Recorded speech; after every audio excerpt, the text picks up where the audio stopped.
10 Years Later, Part 5, by Alexandre Dumas.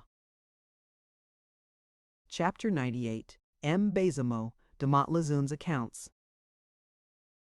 The clock of St. Paul was striking 7 as Aramis, on horseback, dressed as a simple citizen, that is to say, in colored suit, with no distinctive mark about him except a kind of hunting knife by his side, passed before the Rue du Petit Meuse and stopped opposite the Rue des Tourelles, at the gate of the Bastille. 2 sentinels were on duty at the gate. They made no difficulty about admitting Aramis, who entered without dismounting, and they pointed out the way he was to go by a long passage with buildings on both sides. This passage led to the drawbridge, or, in other words, to the real entrance. The drawbridge was down, and the duty of the day was about being entered upon. The sentinel at the outer guardhouse stopped Aramis's further progress, asking him, in a rough tone of voice, what had brought him there. Aramis explained with his usual politeness that a wish to speak to M.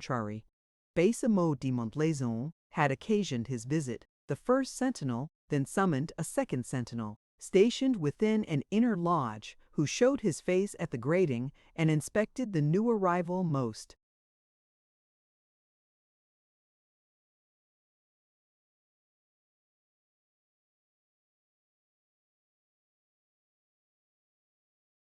attentively. Aramis reiterated the expression of his wish to see the governor, whereupon the sentinel called to an officer of lower grade who was walking about in a tolerably spacious courtyard, and who in turn, on being informed of his object, ran to seek one of the officers of the governor's staff. The latter, after having listened to Aramis's request, begged him to wait a moment, then went away a short distance, but returned to ask his name. "I cannot tell it you, monsieur," said Aramis. "I need only mention that I have matters of such importance to communicate to the governor that I can only rely beforehand upon one thing, that Monsieur de Baisemeaux will be delighted to see me. Nay, more than that, when you have told him that it is the person whom he expected on the 1st of June, I am convinced he will hasten here himself." The officer could not possibly believe that a man of the governor's importance should put himself out for a person of so little importance as the citizen-looking visitor on horseback. "It happens most fortunately, monsieur," he said, "that the governor is just going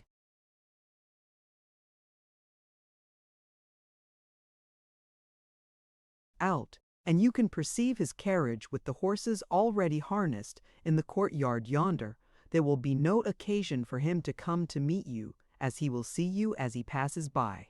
Aramis bowed to signify his assent. He did not wish to inspire others with too exalted an opinion of himself, and therefore waited patiently and in silence, leaning upon the saddle-bow of his horse.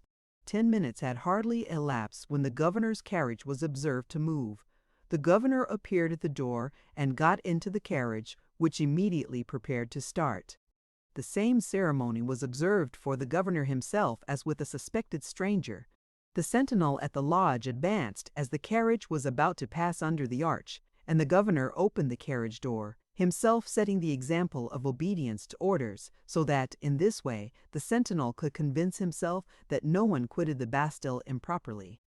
The carriage rolled along under the archway, but at the moment the iron gate was opened, the officer approached the carriage, which had been again stopped, and said,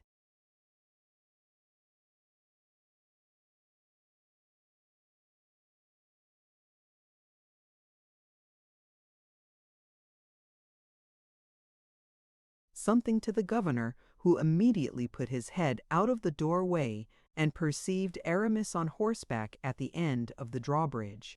He immediately uttered almost a shout of delight and got out, or rather darted out of his carriage, running towards Aramis, whose hands he seized, making 1,000 apologies. He almost embraced him. "What a difficult matter to enter the Bastille," said Aramis. "Is it the same for those who are sent here against their wills, as for those who come of their own accord?" "1,000 pardons, my lord. How delighted I am to see your grace!" "Hush! What are you thinking of, my dear M. Baisemeaux? What do you suppose would be thought of a bishop in my present costume?" "Pray excuse me, I had forgotten." "Take this gentleman's horse to the stables," cried Baisemeaux.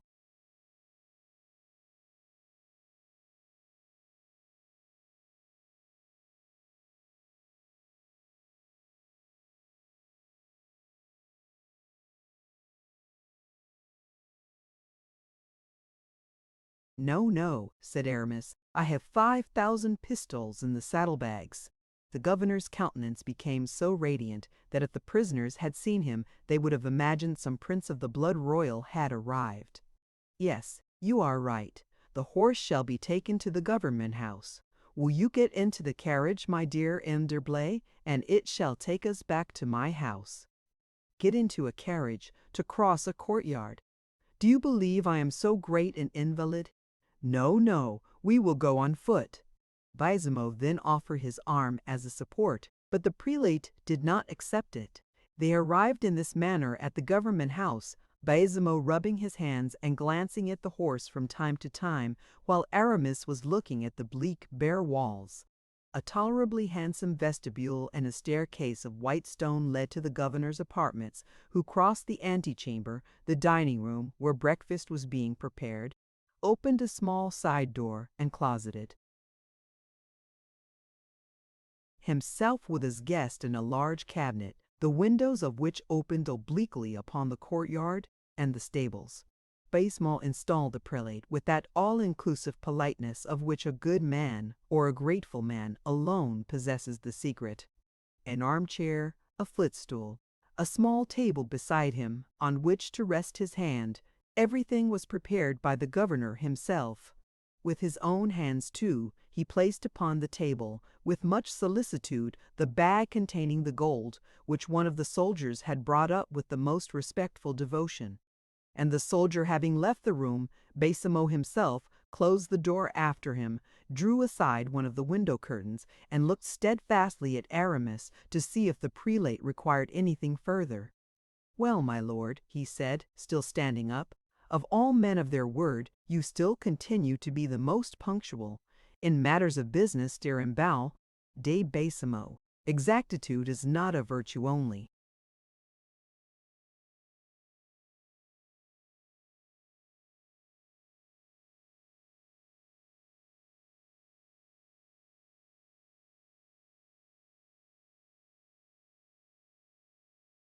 It is a duty as well. Yes, in matters of business certainly, but what you have with me is not of that character. It is a service you are rendering me. Come, confess, dear M. de Baisemeaux, that notwithstanding this exactitude, you have not been without a little uneasiness. About your health, I certainly have, stammered out Baisemeaux.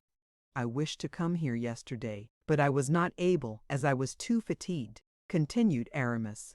Baisemeaux anxiously slipped another cushion behind his guest's back. But, continued Aramis, I promised myself to come and pay you a visit today, early in the morning. You are really very kind, my lord.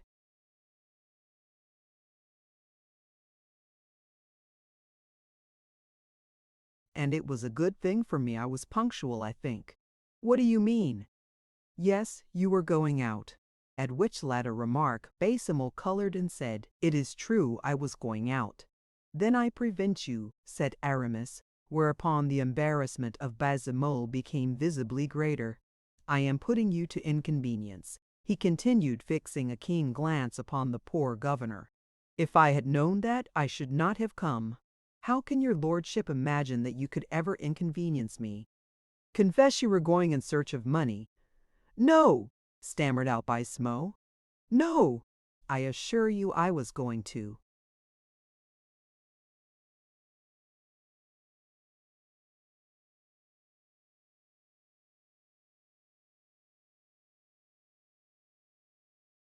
"Does the governor still intend to go to Masher?"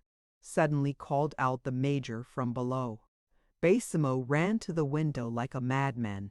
"No, no," he exclaimed in a state of desperation. "Who the deuce is speaking of Fouquet? Are you drunk below there? Why am I interrupted when I am engaged on business?"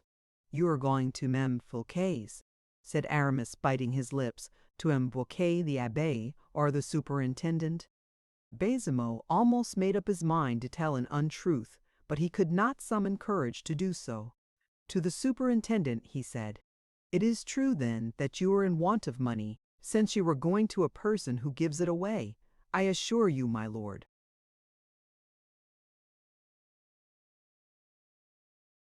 You were afraid?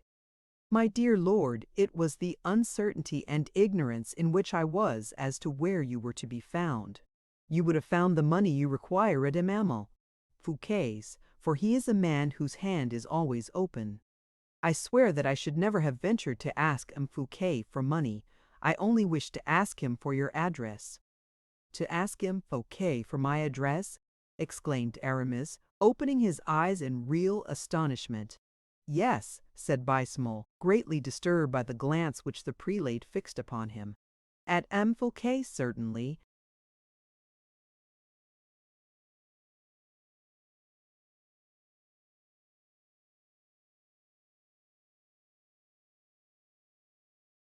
There is no harm in that, dear M. Baisemeaux. Only I would ask, why ask my address of M. Fouquet? That I might write to you.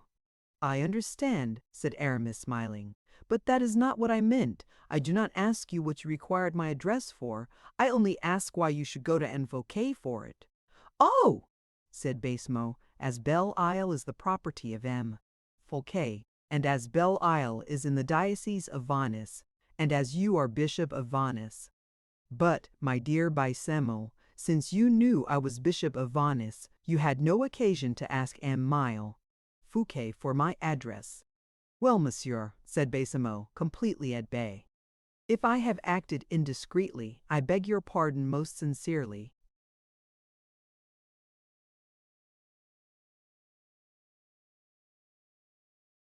Nonsense, observed Aramis calmly. How can you possibly have acted indiscreetly? And while he composed his face and continued to smile cheerfully on the governor, he was considering how Baisemeaux, who was not aware of his address, knew, however, that Vannes was his residence. I shall clear all this up, he said to himself, and then speaking aloud added, Well, my dear governor, shall we now arrange our little accounts?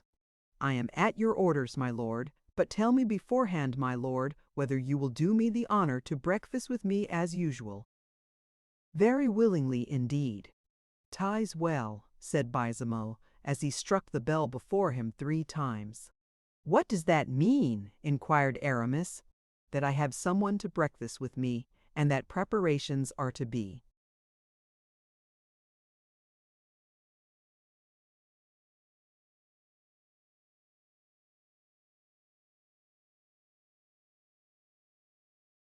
Made accordingly, and you rang thrice. Really, my dear governor, I begin to think you are acting ceremoniously with me. No, indeed. Besides, the least I can do is to receive you in the best way I can. But why so? Because not even a prince could have done what you have done for me. Nonsense, nonsense. Nay, I assure you, let us speak of other matters, said Aramis.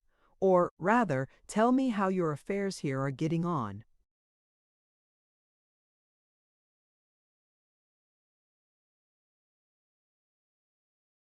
Not over well. The deuce! M. de Mazarin was not hard enough. Yes, I see. You require a government full of suspicion like that of the old cardinal, for instance. Yes, matters went on better under him. The brother of his Grey Eminence, I made his fortune here. Believe me, my dear governor, said Aramis, drawing closer to Baisemeaux, a young king is well worth an old cardinal.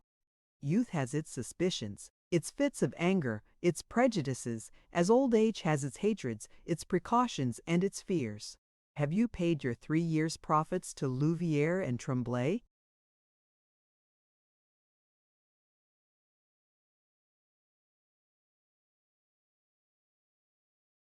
Most certainly I have, so that you have nothing more to give them than the 50,000 francs I have brought with me, nothing. Have you not saved anything then? My lord, in giving the 50,000 francs of my own to these gentlemen, I assure you that I give them everything I gain. I told Mr. d'Artagnan so yesterday evening. Ah, said Aramis, whose eyes sparkled for a moment, but became immediately afterwards as unmoved as before. So, you have seen my old friend D'Artagnan. How was he? Wonderfully well. And what did you say to him, Mr. Baisemeaux? I told him, continued the governor, not perceiving his own thoughtlessness. "I told him that I fed my prisoners too well." "How many have you?" inquired Aramis, in an indifferent tone of voice. 60. "Well, that is a tolerably round number. In former times, my lord, there were, during certain years, as many as 200. Still, a minimum of 60 is not to be grumbled at."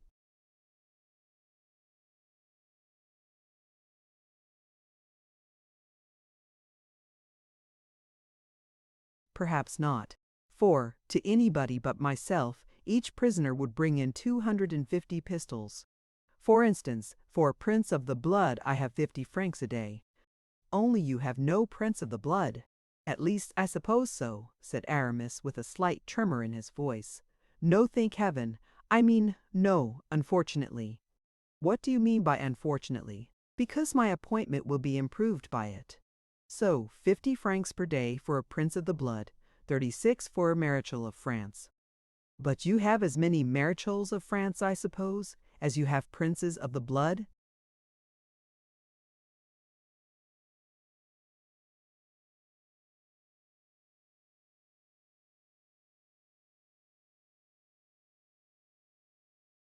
"Alas, no more. It is true lieutenant generals and brigadiers pay 26 francs, and I have 2 of them. After that come councillors of parliament, who bring me 15 francs, and I have 6 of them." "I did not know," said Aramis, "that councillors were so productive." "Yes, but from 15 francs I sink at once to 10 francs, namely, for an ordinary judge, and for an ecclesiastic. And you have 7, you say? An excellent affair." "Nay, a bad one. And for this reason: how can I possibly treat these poor fellows, who are of some good at all events, otherwise than as a councillor of parliament?" "Yes, you are right. I do not see 5 francs difference between them."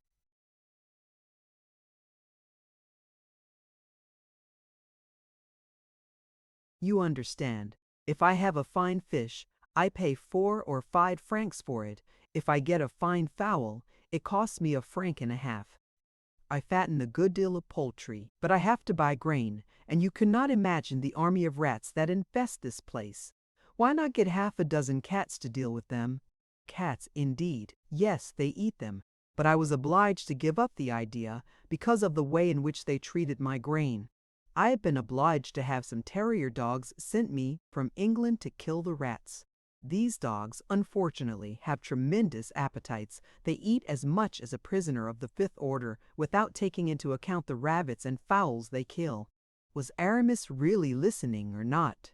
No one could have told. His downcast eyes showed the attentive man, but the restless hand betrayed the man absorbed in thought. Aramis was meditating.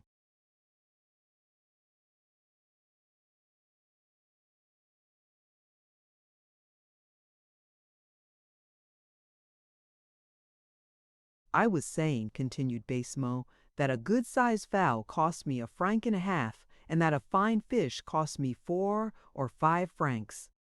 3 meals are served at the Bastille, and, as the prisoners, having nothing to do, are always eating, a 10-franc man costs me 7 francs and a half." "But did you not say that you treated those at 10 francs like those at 15? "Yes, certainly. Very well. Then you gain 7 francs and a half upon those who pay you 15 francs. "I must compensate myself somehow," said Baisemeaux, who saw how he had been snapped up. "You are quite right, my dear governor, but have you no prisoners below 10 francs?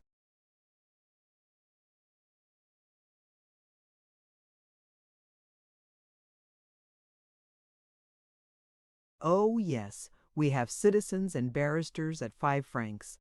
"And do they eat too?" "Not a doubt about it. Only you understand that they do not get fish or poultry, nor rich wines at every meal, but at all events thrice a week they have a good dish at their dinner. Really, you are quite a philanthropist, my dear governor, and you will ruin yourself." "No, understand me.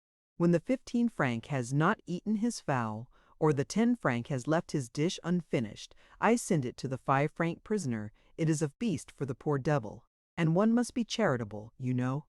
"And what do you make out of your 5-franc prisoners?"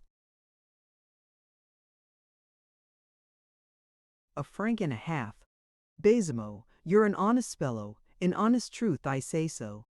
Thank you, my lord. But I feel most for the small tradesmen and bailiffs' clerks, who are rated at 3 francs. They do not often see Rhine carp or Channel sturgeon. But do not the 5-franc gentlemen sometimes leave some scraps? Oh! My lord, do not believe I am so stingy as that. I delight the heart of some poor little tradesman or clerk by sending him a wing of a red partridge, a slice of venison, or a slice of a truffled pasty, dishes which he never tasted except in his dreams. These are the leavings of the 24-franc prisoners, and as he eats and drinks, at dessert he cries, "Long live the king," and blesses the Bastille with a couple of bottles of champagne, with which cost me hikmes by.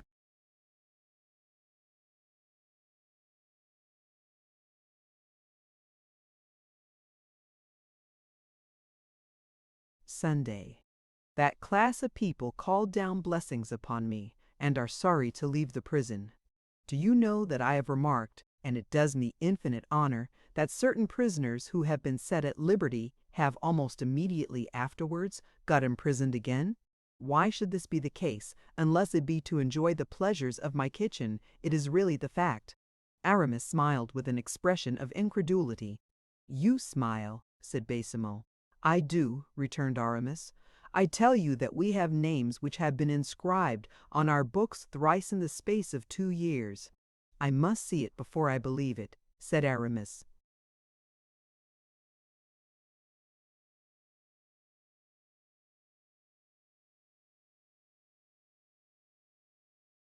Well, I can show it to you, although it is prohibited to communicate the registers to strangers. And if you really wish to see it with your own eyes, I should be delighted, I confess.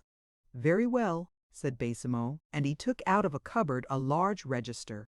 Aramis followed him most anxiously with his eyes, and Baisemeaux returned, placed the register upon the table, and turned over the leaves for a minute, and stayed at the letter M. Look here, said he, Martinier, January 1659, Martinier, June 1660, Martinier, March 1661.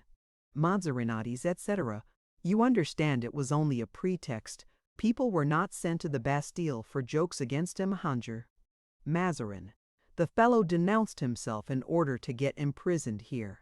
And what was his object?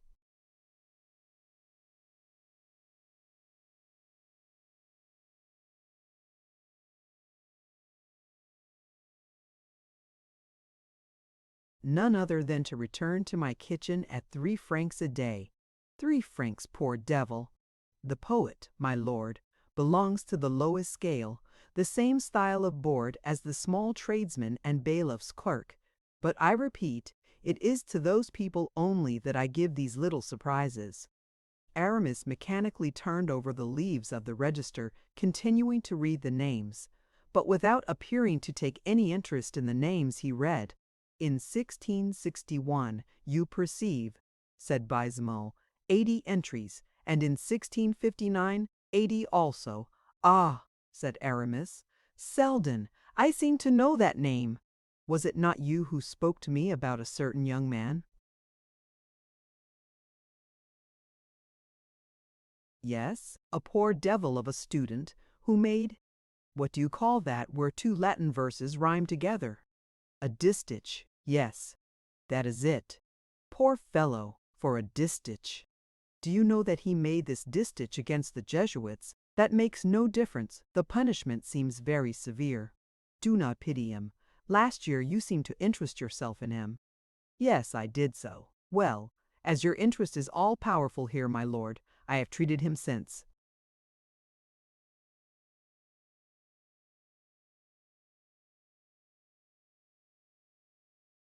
That time is a prisoner at 15 francs. The same as this one, then, said Aramis, who had continued turning over the leaves, and who had stopped at one of the names which followed Martiniere. Yes, the same as that one. Is that Marchiali an Italian? Said Aramis, pointing with his finger to the name which had attracted his attention. Hush, said Baisemeaux. Why hush? Said Aramis, involuntarily clenching his white hand. I thought I had already spoken to you about that Marchiali. No, it is the first time I ever heard his name pronounced.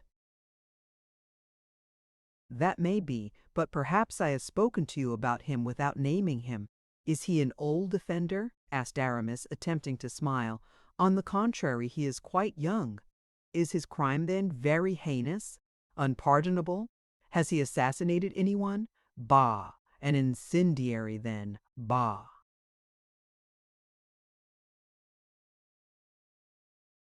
Has he slandered anyone? No, no. It is he who. And Baisemeaux approached Aramis's ear, making a sort of ear trumpet of his hands, and whispered, "It is he who presumes to resemble the—" "Yes, yes," said Aramis. "I now remember you already spoke about it last year to me, but the crime appeared to me so slight." "Slight, do you say? Or rather, so involuntary?" "My lord, it is not involuntarily that such a resemblance is detected." "Well, the fact is, I had forgotten it. But, my dear host," said Aramis, closing the register, "if I am not mistaken, we are summoned."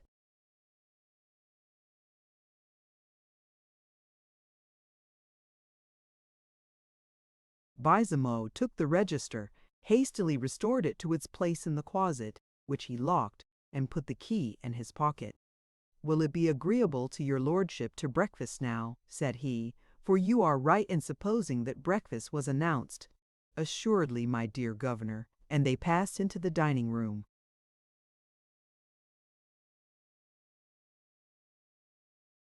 Chapter 99. The Breakfast at Monsieur de Baisemeaux's. Aramis was generally temperate, but on this occasion, while taking every care of his constitution, he did ample justice to Baisemeaux's breakfast, which, in all respects, was most excellent. The latter, on his side, was animated with the wildest gaiety. The sight of the 5,000 pistols, which he glanced at from time to time, seemed to open his heart. Every now and then he looked at Aramis with an expression of the deepest gratitude, while the latter, leaning back in his chair, took a few sips of wine from his glass with the air of a connoisseur. "Let me never hear any ill words against the fare of the Bastille," said he, half closing his eyes. "Happy are the prisoners who can get only half a bottle of such Burgundy every day." "All those at 15 francs drink it," said Baisemeaux. "It is very old Volnay. Does that poor student Selden drink such good wine?" "Oh, no!"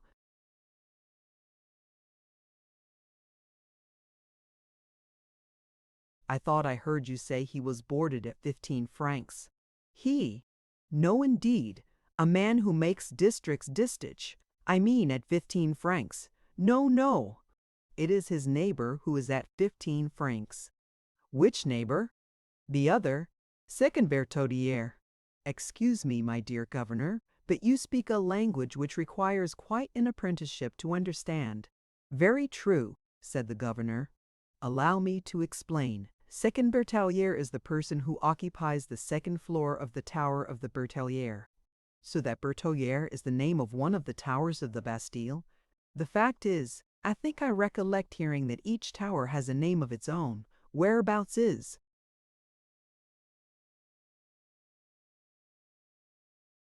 The one you are speaking of? Look, said Baisemeaux, going to the window.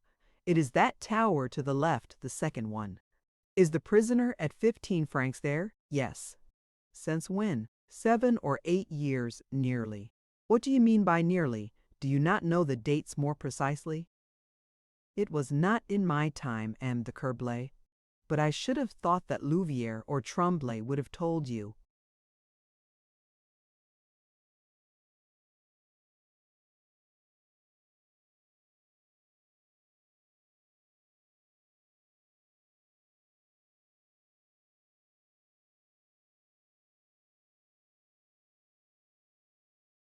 The secrets of the Bastille are never handed over with the keys of the governorship.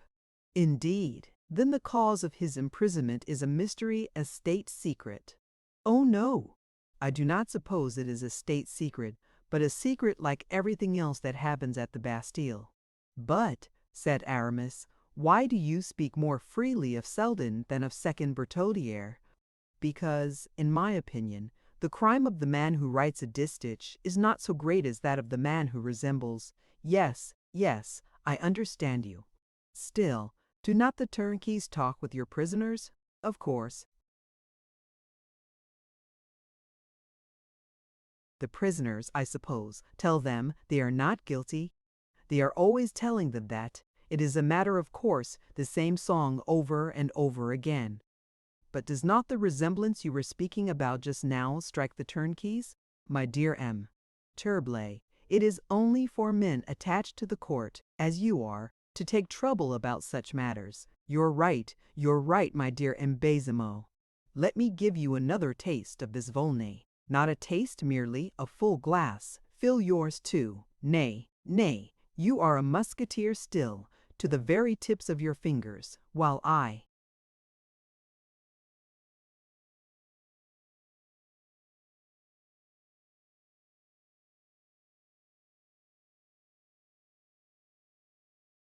have become a bishop. A taste for me, a glass for yourself, as you please. And Aramis and the governor nodded to each other as they drank their wine. But, said Aramis, looking with fixed attention at the ruby-colored wine he had raised to the level of his eyes, as if he wished to enjoy it with all his senses at the same moment, but what you might call a resemblance, another would not perhaps take any notice of. Most certainly he would, though, if it were anyone who knew the person he resembles. I really think, dear M. Baisemeaux, that it can be nothing more than a resemblance of your own creation. Upon my honor, it is not so. Stay, continued Aramis, I have seen many persons very like the one we are.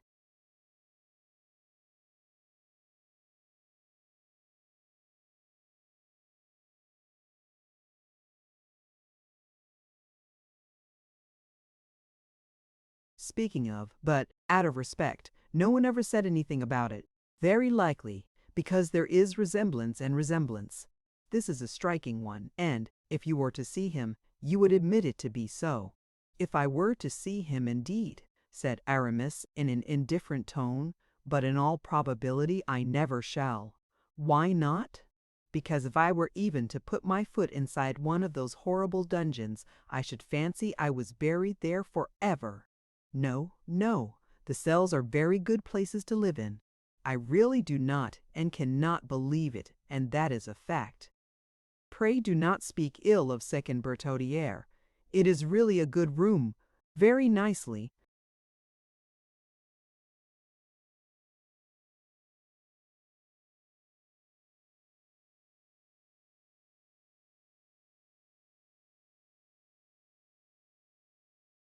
furnished and carpeted. The young fellow has by no means been unhappy there. The best lodging the Bastille affords has been his. There is a chance for you. Nay, nay, said Aramis coldly. You will never make me believe there are any good rooms in the Bastille. And, as for your carpets, they exist only in your imagination. I should find nothing but spiders, rats, and perhaps toads, too. Toads? Cried Baisemeaux. Yes, in the dungeons. Ah! I don't say there are not toads in the dungeons, replied Baisemeaux. But will you be convinced by your own eyes? He continued with a sudden impulse. No, certainly not. Not even to satisfy yourself of the resemblance which you deny, as you do they.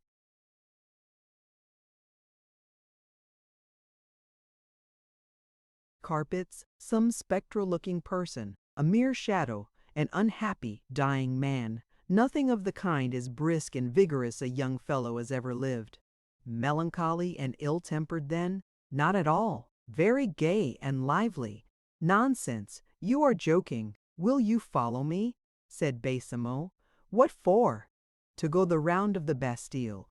Why?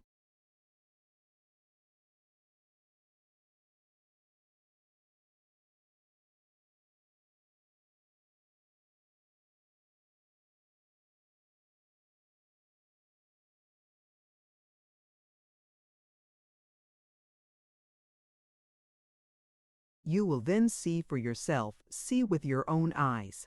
But the regulations? Never mind them. Today my major has leave of absence. The lieutenant is visiting the post on the bastions. We are sole masters of the situation.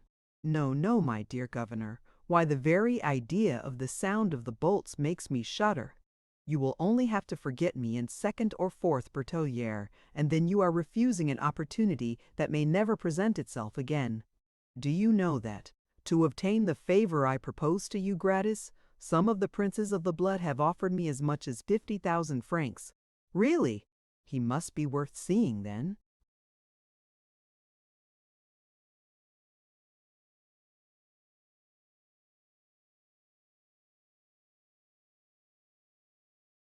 Forbidden fruit, my lord, forbidden fruit. You who belong to the church ought to know that. Well, if I had any curiosity, it would be to see the poor author of the distich. Very well. We will see him too. But if I were at all curious, it would be about the beautiful carpeted room and its lodger. Furniture is very commonplace, and a face with no expression in it offers little or no interest. But a boarder at 15 francs is always interesting. By the by, I forgot to ask you about that. Why 15 francs for him and only 3 francs for poor Selden? The distinction made in that instance was a truly noble act, and one which,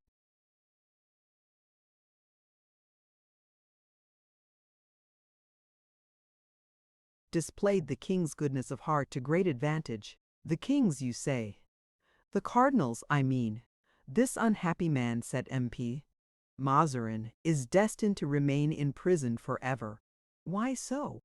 Why, it seems that his crime is a lasting one, and, consequently, his punishment ought to be so too. Lasting?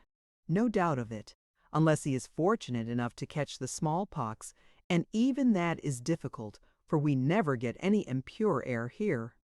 Nothing can be more ingenious than your train of reasoning, my dear M. de Dear.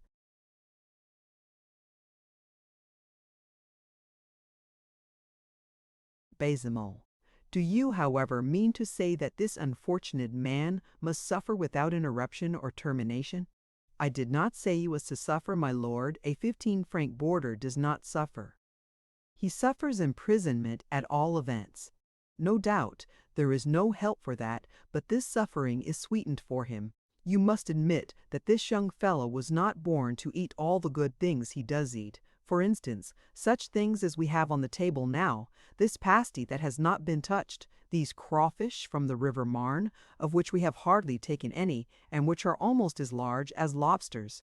All these things will at once be taken to second Bertaudiere, with a bottle of that Volnay which you think so excellent.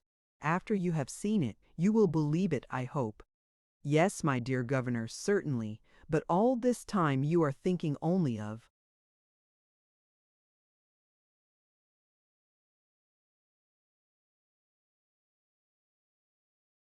your very happy 15-franc prisoner, and you forget poor Selden, my protégé. Well, out of consideration for you, it shall be a gala day for him. He shall have some biscuits and preserves with this small bottle of port. You are a good-hearted fellow. I have said so already, and I repeat it, my dear Baisemeaux. Well, let us set off then, said the governor, a little bewildered, partly from the wine he had drunk, and partly from Aramis's praises. Do not forget that I only go to oblige you, said the prelate. Very well, but you will thank me when you get there. Let us go, then. Wait until I have summoned the jailer, said Baisemeaux as he struck the bell.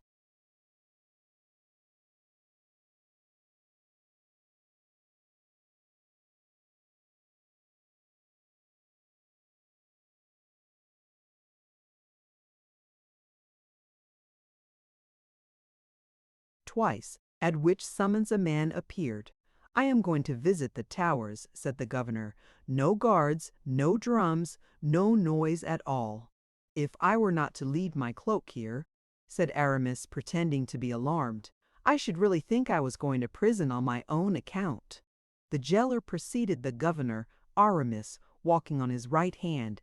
Some of the soldiers who happened to be in the courtyard drew themselves up in line, as stiff as posts, as the governor passed along. Baisemeaux led the way down several steps, which conducted to a sort of esplanade. Thence they arrived at the drawbridge, with the sentinels on duty receive the governor with the proper honors. The governor turned toward Aramis and, speaking in such a tone that the sentinels could not lose a word, he observed, "I hope you have a good memory, monsieur." "Why?" inquired Aramis.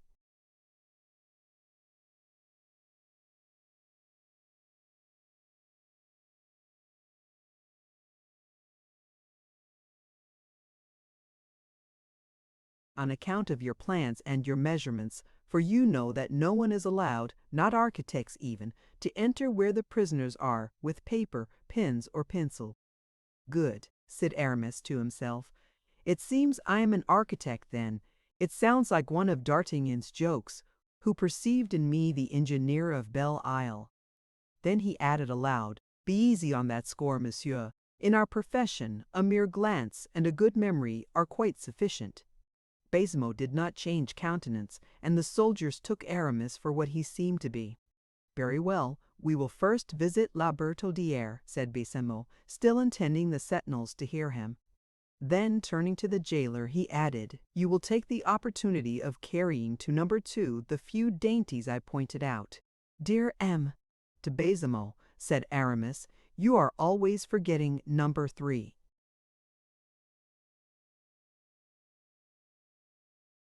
"So I am," said the governor, and upon that they began to ascend. The number of bolts, gratings, and locks for this single courtyard would have sufficed for the safety of an entire city. Aramis was neither an imaginative nor a sensitive man. He had been somewhat of a poet in his youth, but his heart was hard and indifferent, as the heart of every man of 55 years of age is, who has been frequently and passionately attached to women in his lifetime, or rather, who has been passionately loved by them. But when he placed his foot upon the worn stone steps along which so many unhappy wretches had passed, when he felt himself impregnated, as it were, with the atmosphere of those gloomy dungeons, moistened with tears, there could be but little doubt he was overcome by his feelings, for his head was bowed and his eyes became dim, as he followed Baisemeaux without a syllable.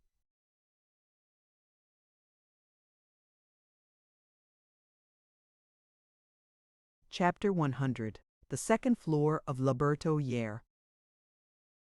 On the second flight of stairs, whether from fatigue or emotion, the breathing of the visitor began to fail him, and he leaned against the wall. "Will you begin with this one?"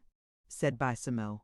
"For since we are going to both, it matters very little whether we ascend from the second to the third story, or descend from the third to the second." "No, no," exclaimed Aramis eagerly, "higher if you please. The one above is the more urgent." They continued their ascent. "Ask the jailer for the keys," whispered Aramis. Baisemeaux did so, took the keys, and, himself, opened the door of the third room. The jailer was the first to enter. He placed upon the table the provisions which the kind-hearted governor called dainties, and then left the room. The prisoner had not stirred. Baisemeaux then entered, while Aramis remained at the threshold, from which place he saw a youth about 18 years of age, who, raising his head at the unusual noise, jumped off the bed as he perceived the governor, and clasping his hands together, began to cry out, "My mother, my mother," in tones which betrayed such deep distress that Aramis, despite his command over himself, felt a shudder pass through his frame. "My dear boy," said Baisemeaux, endeavoring to smile, "I have brought you a diversion and an extra, the one for the mind, the other for the body. This gentleman has come to take your measure, and here are some preserves for your dessert." "Oh, monsieur," exclaimed the young man, "keep me in solitude for a year. Let me have nothing but bread and water for a year. But tell me that at the end of a year I shall leave this place. Tell me that at the end of a year I shall see my mother again." "But I have heard you say that your mother was very poor, and that you were very badly lodged when you were living with her, while here, upon my word, if she were poor, monsieur, the greater reason to restore her only means of support to her. Badly lodged with her? Oh, monsieur, everyone is always well lodged when he is free. At all events, since you yourself admit you have done nothing but write that unhappy distich, but without any intention, I swear. Let me be punished. Cut off the hand which wrote it. I will work with the other, but restore my mother to me. My boy, said Baisemeaux, you know very well that it does not depend upon me. All I can do for you is to increase your rations, give you a glass of port wine now and then, slip in a biscuit for you between a couple of plates. Great heaven! Exclaimed the young man, falling backward and rolling on the ground.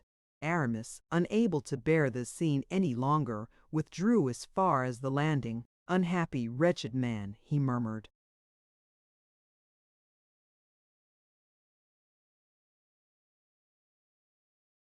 Yes, monsieur, he is indeed very wretched, said the jailer, but it is his parents' fault. In what way? No doubt. Why did they let him learn Latin? Too much knowledge, you see. It is that which does harm. Now I, for instance, can't read or write, and therefore I am not in prison. Aramis looked at the man, who seemed to think that being a jailer in the Bastille was not being in prison. As for Baisemeaux, noticing the little effect produced by his advice and his port wine, he left the dungeon quite upset. You have forgotten to close the door, said the jailer.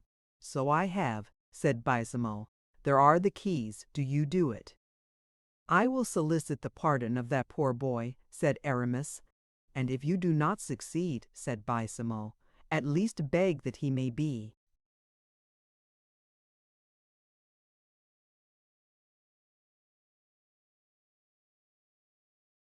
Transferred to the 10-franc list, by which both he and I shall be gainers. If the other prisoner calls out for his mother in a similar manner, said Aramis, I prefer not to enter at all, but will take my measure from outside. No fear of that, monsieur architect. The one we are now going to see is as gentle as a lamb. Before he could call after his mother, he must open his lips, and he never says a word.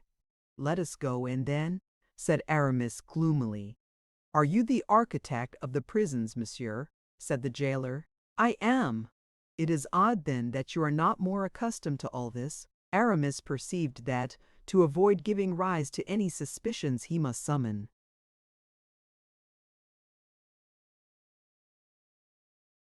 all his strength of mind to his assistance. Baisemeaux, who carried the keys, opened the door. Stay outside, he said to the jailer, and wait for us at the bottom of the steps. The jailer obeyed and withdrew. Baisemeaux entered first and opened the second door himself. By the light which filtered through the iron-barred window could be seen a handsome young man, short in stature, with closely cut hair and a beard beginning to grow. He was sitting on a stool, his elbow resting on an armchair, and all the upper part of his body reclining against it. His dress, thrown upon the bed, was of rich black velvet, and he inhaled the fresh air which blew in upon his breast through a shirt of the very finest cambric. As the governor entered, the young man turned his head with a look full of indifference, and on recognizing Baisemeaux, he arose and saluted him courteously. But when his eyes fell upon Aramis, who remained in the background, the latter trembled, turned pale, and his hat, which he held in his hand, fell upon the ground, as if all his muscles had become relaxed at once.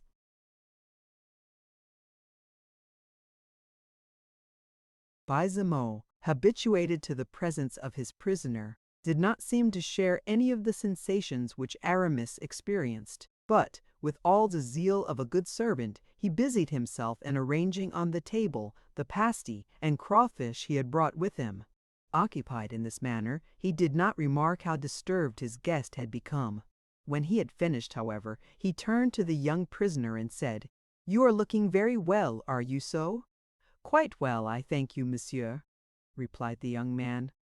The effect of the voice was such as almost to overpower Aramis, and notwithstanding his control over himself, he advanced a few steps towards him, with his eyes wide open and his lips trembling. The movement he made was so marked that Baisemeaux, notwithstanding his preoccupation, observed it. "This gentleman is an architect who has come to examine your chimney," said Baisemeaux. "Does it smoke?"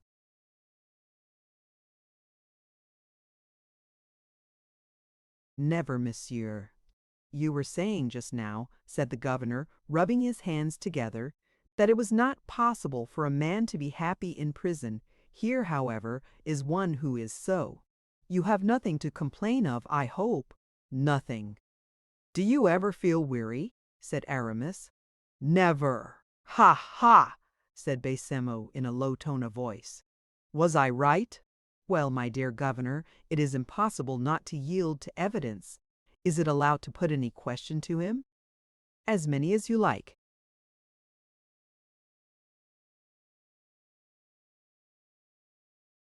Very well. Be good enough to ask him if he knows why he is here. This gentleman requests me to ask you, said Bassemo, if you are aware of the cause of your imprisonment. No, monsieur, said the young man unaffectedly, I am not. That is hardly possible, said Aramis, carried away by his feelings in spite of himself. If you were really ignorant of the cause of your detention, you would be furious.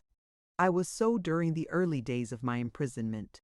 Why are you not so now? Because I have reflected. That is strange, said Aramis. Is it not odd? Said Bassemo. May one venture to ask you, monsieur, on what you have reflected? I felt that as I had committed no crime, heaven could not punish me. What is a prison, then? Inquired Aramis. If it be not a punishment, alas!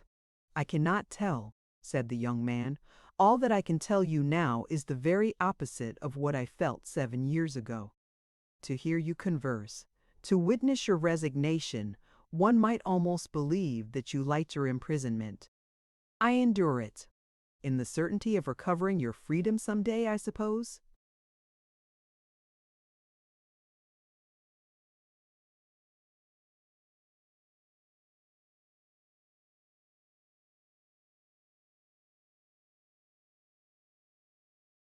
I have no certainty. Hope I have, and that is all, and yet I acknowledge that this hope becomes less every day. Still, why should you not again be free, since you have already been so? That is precisely the reason, replied the young man, which prevents me expecting liberty.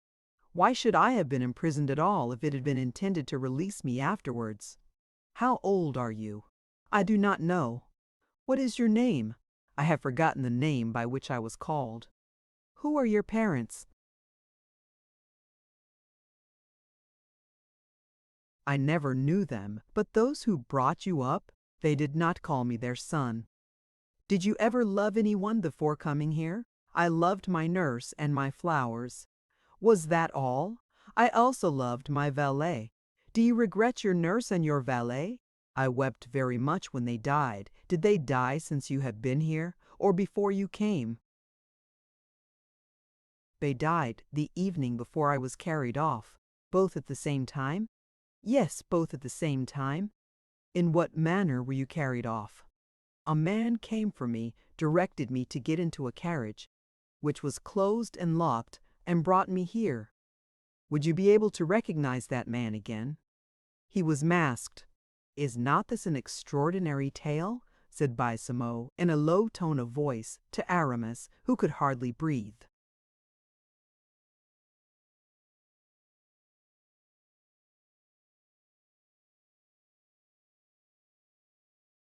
It is indeed extraordinary, he murmured. But what is still more extraordinary is that he has never told me so much as he has just told you. Perhaps the reason may be that you have never questioned him, said Aramis. It's possible, replied Bassemo. I have no curiosity. Have you looked at the room? It's a fine one, is it not? Very much so. A carpet? Beautiful. I'll wager he had nothing like it before he came here.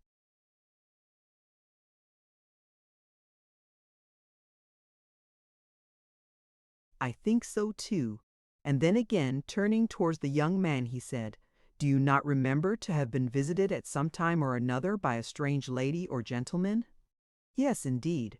Thrice by a woman who each time came to the door in a carriage and entered covered with a veil, which she raised when we were together and alone.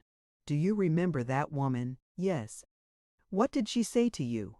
The young man smiled mournfully, and then replied, She inquired, as you have just done, if I were happy, and if I were getting weary.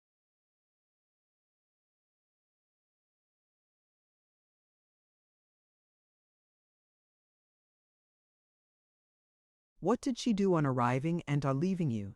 She pressed me in her arms, held me in her embrace, and kissed me. Do you remember her? Perfectly. Do you recall her features distinctly? Yes. You would recognize her then, if accident brought her before you, or led you into her presence. Most certainly. A flush of fleeting satisfaction passed across Aramis's face. At this moment,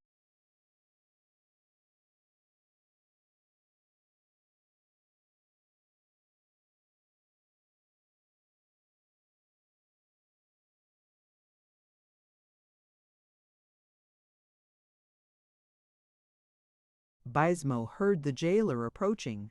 "Shall we leave?" he said hastily to Aramis. Aramis, who probably had learnt all that he cared to know, replied, "When you like." The young man saw them prepared to leave and saluted them politely. Baisemeaux replied merely by a nod of the head, while Aramis, with a respect, arising perhaps from the sight of such misfortune, saluted the prisoner profoundly. They left the room, Baisemeaux closing the door behind them. "Well," said Baisemeaux, as they descended the staircase, "what do you think of it all?" "I have discovered the secret, my dear governor," he said. "Bah! What is the secret, then?"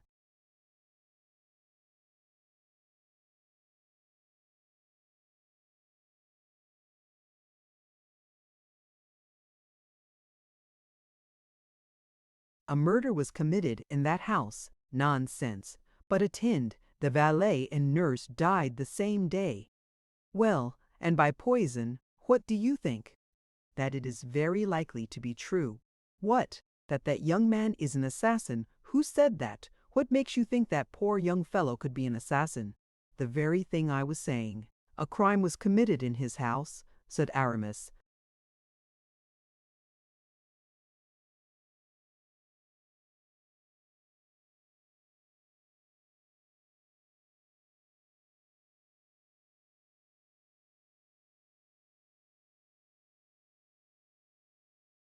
And that was quite sufficient.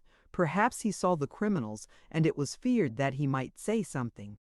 The deuce! If I only thought that, well, I would redouble the surveillance. Oh, he does not seem to wish to escape. You do not know what prisoners are. Has he any books? None. They are strictly prohibited, and under M. de Mazarin's own hand. Have you the writing still?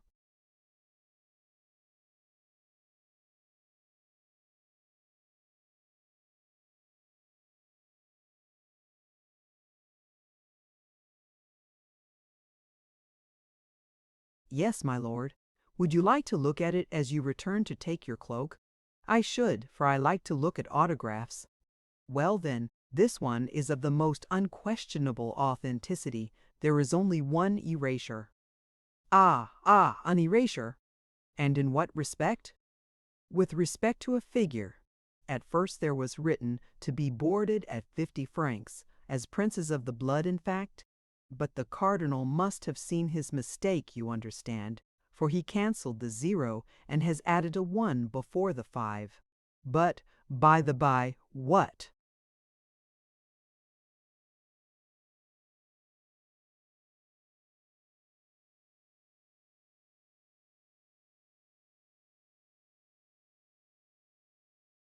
You do not speak of the resemblance. I do not speak of it, dear M. de Baisemeaux, for a very simple reason, because it does not exist. The deuce it doesn't. Or, if it does exist, it is only in your own imagination. But supposing it were to exist elsewhere, I think it would be better for you not to speak about it. Really, the king, Louis XIV., you understand, would be excessively angry with you if he were to learn that you contributed in any way to spread the report that one of his subjects has the effrontery to resemble him. It is true, quite true, said Baisemeaux, thoroughly alarmed, but I have not.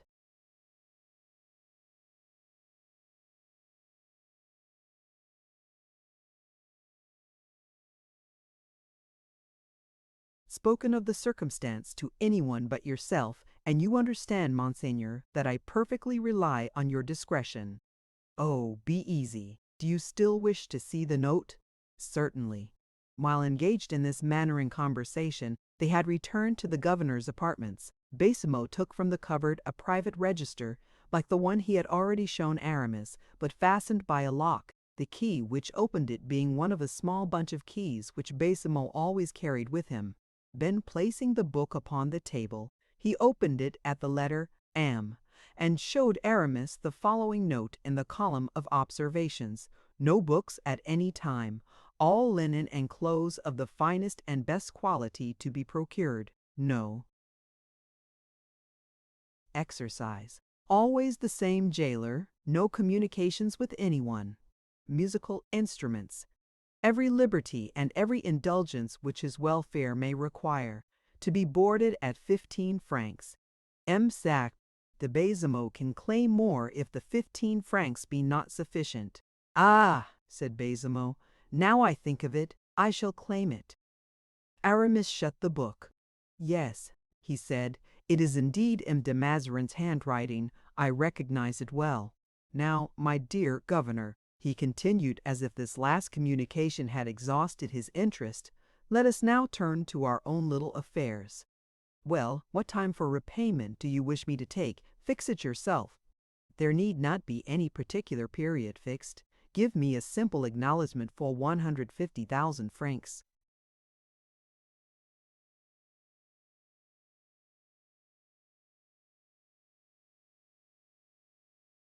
When to be made payable? When I require it, but you understand, I shall only wish it when you yourself do."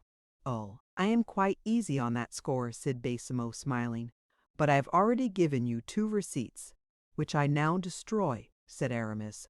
And after having shown the 2 receipts to Baisemeaux, he destroyed them. Overcome by so great a mark of confidence, Baisemeaux unhesitatingly wrote out an acknowledgment of a debt of 150,000 francs, payable at the pleasure of the prelate. Aramis, who had, by glancing over the governor's shoulder, followed the pen as he wrote, put the acknowledgment into his pocket without seeming to have read it, which made Baisemeaux perfectly easy.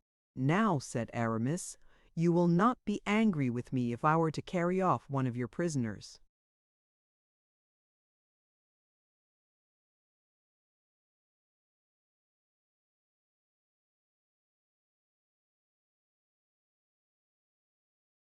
"What do you mean?" "By obtaining his pardon, of course. Have I not already told you that I took a great interest in poor Selden?" "Yes, quite true, you did so." "Well, that is your affair. Do as you think proper. I see you have an open hand, and an arm that can reach a great way. Adieu, adieu." And Aramis left, carrying with him the governor's best wishes.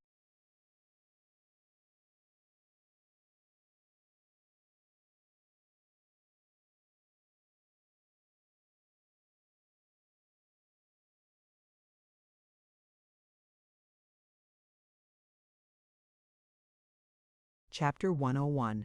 The Two Friends. At the very time M. de Baisemeaux was showing Aramis the prisoners in the Bastille, a carriage drew up at Madame de Belliere's door, and at that still early hour a young woman alighted, her head muffled in a silk hood. When the servants announced Madame Vanel to Madame de Belliere, the latter was engaged, or rather was absorbed in reading, a letter which she hurriedly concealed. She had hardly finished her morning toilette, her maid being still in the next room.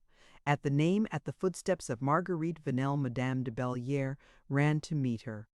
She fancied she could detect in her friend's eyes a brightness which was neither that of health nor of pleasure. Marguerite embraced her, pressed her hands, and hardly allowed her time to speak. "Dearest," she said, "have you forgotten me? Had you quite given yourself up to the pleasures of the court? I have not even seen the marriage fetes."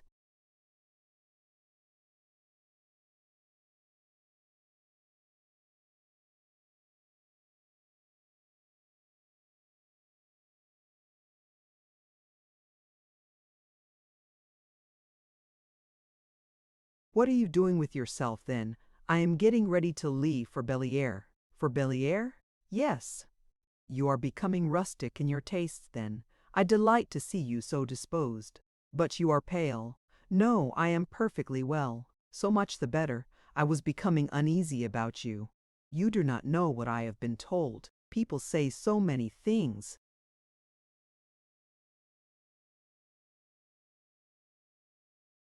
Yes, but this is very singular. How well you know how to excite curiosity, Marguerite. Well, I was afraid of vexing you. Never. You have yourself always admired me for my evenness of temper. Well then, it is said that no, I shall never be able to tell you. Do not let us talk about it then, said Madame de Belliere, who detected the ill nature that was concealed by all these prefaces, yet felt the most anxious curiosity on the subject. Well then, my dear Marquise, it is said that for some time past you no longer continue to regret Monsieur de Belliere as you used to. It is an ill-natured report, Marguerite. I do regret and shall always regret my husband. But it is now 2 years since he died. I am only 28 years old, and my grief at his loss ought not always to control every action and thought of my life. You, Marguerite, who are the model of a wife, would not believe me if I were to say so. Why not? Your heart is so soft and yielding, she said spitefully. Yours is so too, Marguerite. And yet I did not perceive that you allowed yourself to be overcome by grief when your heart was wounded. These words were in direct allusion to Marguerite's rupture with the superintendent, and were also a veiled but direct reproach made against her friend's heart. As if she only awaited this signal to discharge her shaft, Marguerite exclaimed, "Well, Elise, it is said you are in love?" And she looked fixedly at Madame de Belliere, who blushed against her will.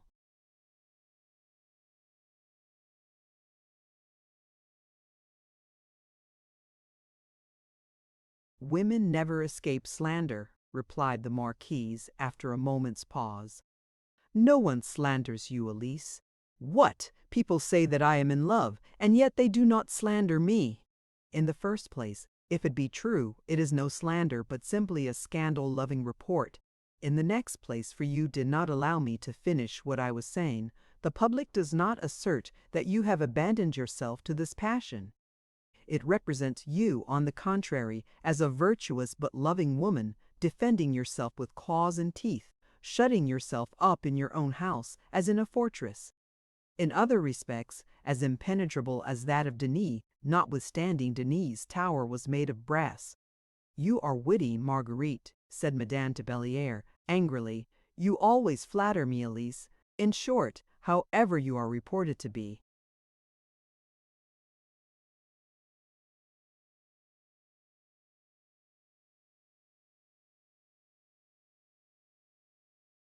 Incorruptible and unapproachable. You cannot decide whether the world is calumniating you or not. But what is it you are musing about while I am speaking to you? I. Yes, you are blushing and do not answer me. I was trying, said the Marquise, raising her beautiful eyes brightened with an indication of growing temper. I was trying to discover to what you could possibly have alluded, you, who are so learned in mythological subjects, in comparing me to Danae. You were trying to guess that, said Marguerite, laughing. Yes, do you not remember that at the convent, when we were solving our problems in arithmetic? Ah! What I have to tell you is learned also, but it is my.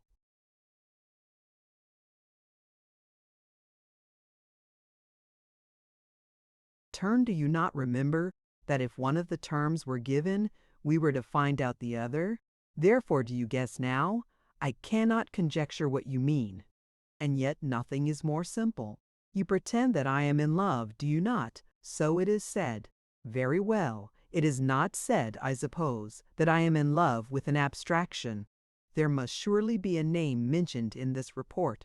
Certainly, a name is mentioned.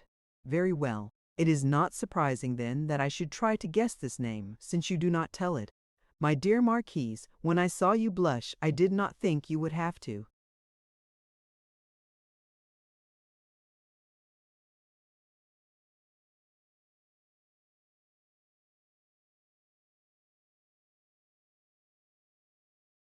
spend much time in conjectures. It was the word Denis which you used that surprised me. Denis means a shower of gold, does it not? That is to say that the Jupiter of Danae changed himself into a shower of gold for her. My lover, then, he whom you assign me, I beg your pardon, I am your friend and assign you no one. That may be, but those who are ill-disposed towards me. Do you wish to hear the name? I have been waiting this half-hour for it.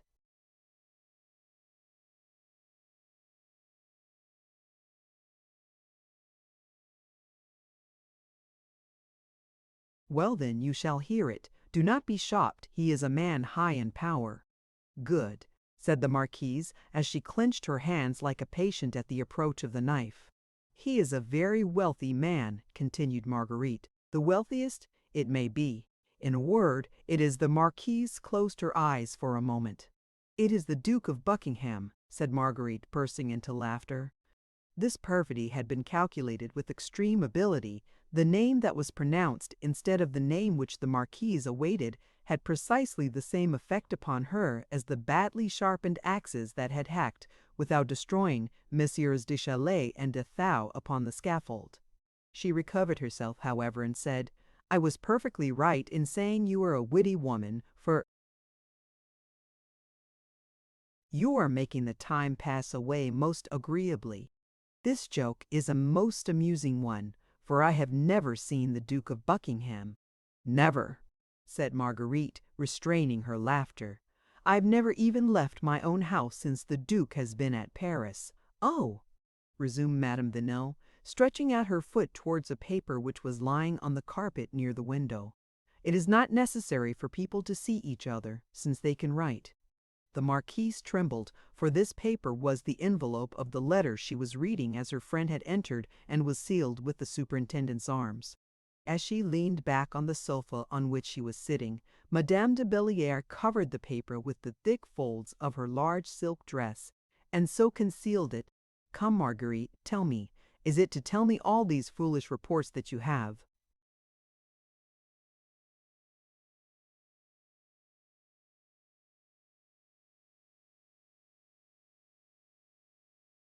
Come to see me so early in the day? No, I came to see you in the first place, and to remind you of those habits of our earlier days, so delightful to remember, when we used to wander about together at Vincennes, and, sitting beneath an oak or in some sylvan shade, used to talk of those we loved and who loved us.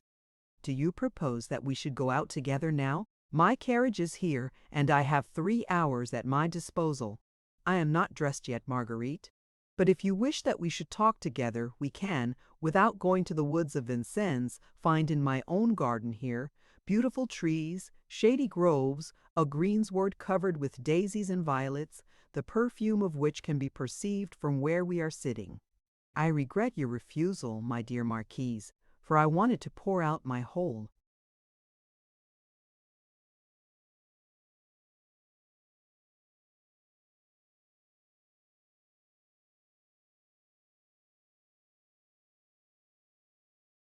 Heart into yours. I repeat again, Marguerite, my heart is yours just as much in this room, or beneath the lime trees in the garden here, as it would be under the oaks in the wood yonder. It is not the same thing for me. In approaching Vincennes, Marquise, my ardent aspirations approach nearer to that object towards which they have for some days past been directed. The Marquise suddenly raised her head. Are you surprised, then, that I am still thinking of Saint Mande, of Saint Mande? Exclaimed Madame de Belliere, and the looks of both women met each other like two resistless swords. You, so proud, said the Marquise, disdainfully. I, so proud, replied Madame Vanel. Such is my nature, I do not forgive.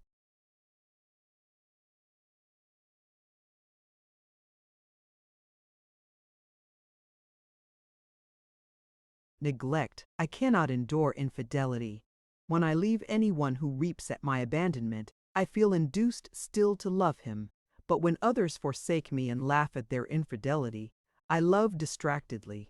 Madame de Belliere could not restrain an involuntary movement. She is jealous, said Marguerite to herself. Then, continued the Marquise, You are quite enamored of the Duke of Buckingham, I mean of Miss Fouquet."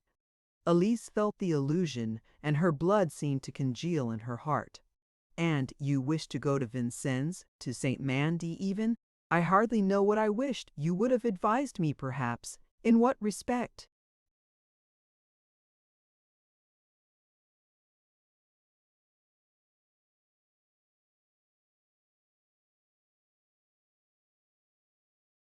"You have often done so. Most certainly I should not have done so in the present instance, for I do not forgive as you do. I am less loving, perhaps. When my heart has been once wounded, it remains so always. But Thebres, Fouquet has not wounded you," said Marguerite Vanel, with the most perfect simplicity. "You perfectly understand what I mean." Fouquet has not wounded me. I do not know of either obligation or injury received at his hands, but you have reason to complain of him. You are my friend, and I am afraid I should not advise you as you would like." "Ah, you are prejudging the case. The sighs you spoke of just now are more than indications." "You overwhelm me," said the young woman suddenly, as if collecting her whole strength, like a wrestler preparing for a last struggle. "You take only my evil dispositions and my weaknesses into calculation, and do not speak of my pure and generous feelings. If, at this moment, I feel instinctively attracted towards the superintendent, if I even make an advance to him, which, I confess, is very probable, my motive for it is that mean. Fouquet's fate deeply affects me, and because he is, in my opinion, one of the most unfortunate men living." "Ah," said the marquise, placing her hand upon her heart, "something new, then, has occurred. Do you not know it?" "I am utterly ignorant of everything about him," said Madame de Belliere, with the poignant anguish that suspends thought and speech, and even life itself.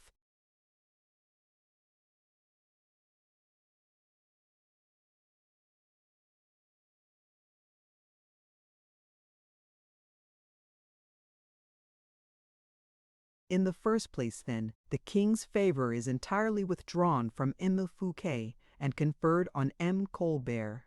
So it is stated. It is very clear since the discovery of the plot of Belle Isle. I was told that the discovery of the fortifications there had turned out to M. Fouquet's honor." Marguerite began to laugh in so cruel a manner that Madame de Belliere could at that moment have delightedly plunged a dagger in her bosom. "Dearest," continued Marguerite, "there is no longer any question of M. Fouquet's honor. His safety is concerned. Before 3 days are past, the ruin of the superintendent will be complete."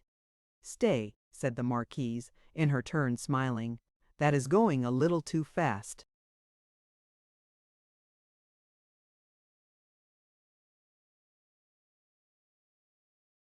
"I said 3 days, because I wish to deceive myself with a hope, but probably the catastrophe will be complete within 24 hours. Why so?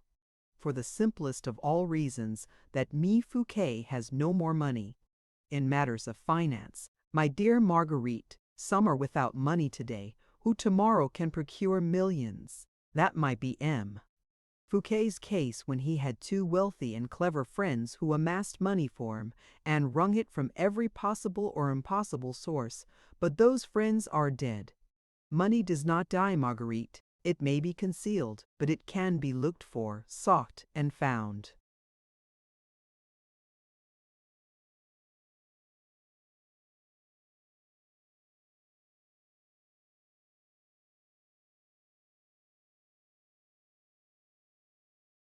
"You see things on the bright side, and so much the better for you. It is really very unfortunate that you are not the Egeria of M. Fouquet. You might now show him the source whence he could obtain the millions which the king asked him for yesterday." "Millions!" said the marquise in terror. "Four an even number. Infamous!" murmured Madame de Belliere, tortured by her friend's merciless delight. "Fouquet, I should think, must certainly have 4 millions," she replied courageously. "If he has those which the king requires today," said Marguerite, "he will not, perhaps, possess those which the king will demand in a month or so."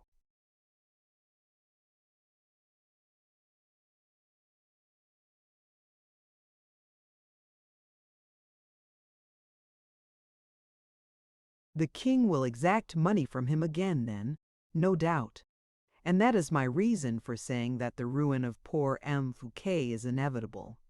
Pride will induce him to furnish the money, and when he has no more, he will fall. It is true, said the Marquise, trembling. The plan is a bold one, but tell me, does Imbecile Colbert hate M. Fouquet so very much? I think he does not like him. Emma, Colbert is powerful. He improves on close acquaintance. He has gigantic ideas, a strong will and discretion. He will rise. He will be superintendent? It is probable. Such is the reason, my dear Marquise, why I felt myself impressed in favor of that poor man who once loved and even adored me, and why, when I see him so unfortunate, I forgive his infidelity, which I have reason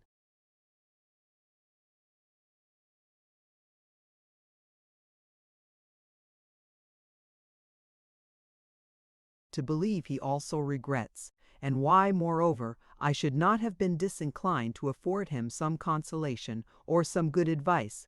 He would have understood the step I had taken, and would have thought kindly of me for it. It is gratifying to be loved, you know. Men value love more highly when they are no longer blinded by its influence. The Marquise, bewildered and overcome by these cruel attacks, which had been calculated with the greatest nicety and precision, hardly knew what answer to return. She even seemed to have lost all power of thought. Her perfidious friend's voice had assumed the most affectionate tone. She spoke as a woman, but concealed the instincts of a wolf. "Well," said Madame de Belliere, who had a vague hope that Marguerite would cease to overwhelm a vanquished enemy, "why do you not go and see M. Fouquet?"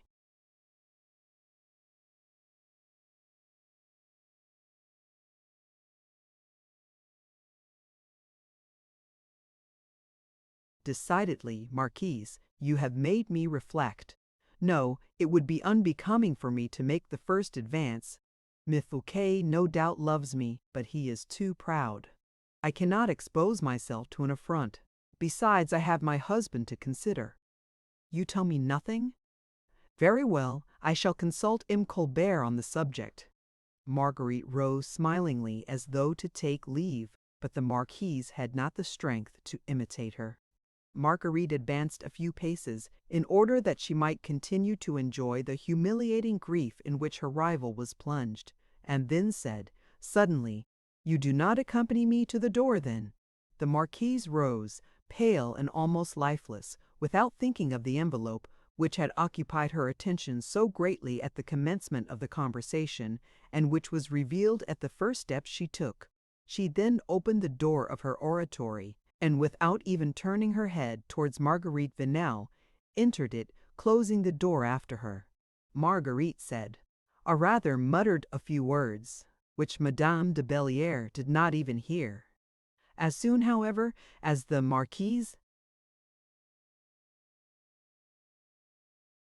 had disappeared, her envious enemy, not being able to resist the desire to satisfy herself that her suspicions were well founded, advanced stealthily towards it like a panther and seized the envelope.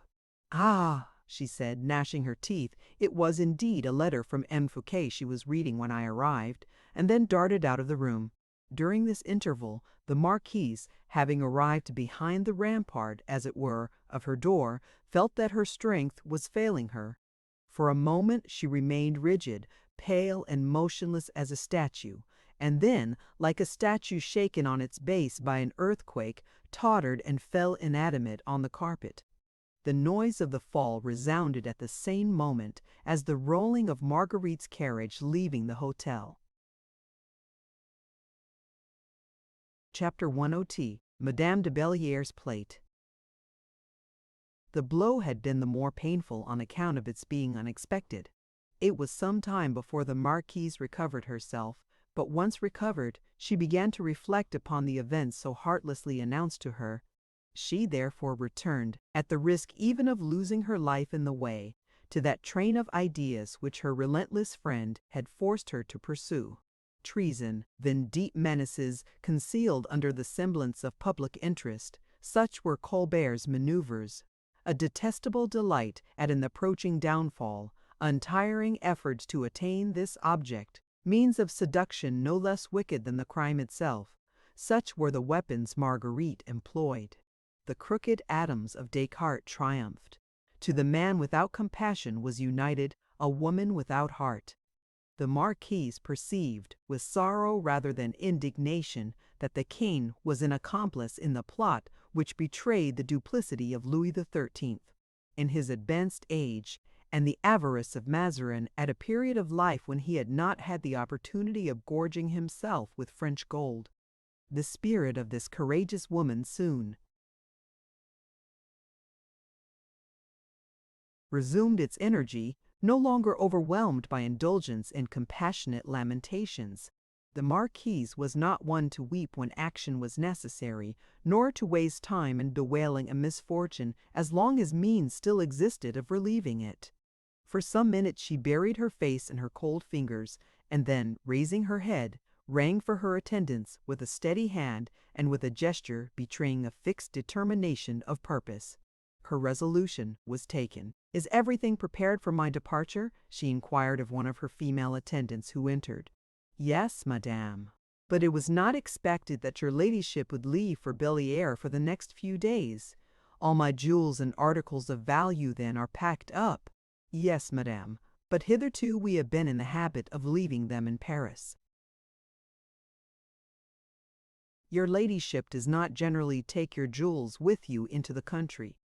But they are all in order, you say?" "Yes, in your ladyship's own room. The gold plate in the chest, and the silver plate in the great oak closet."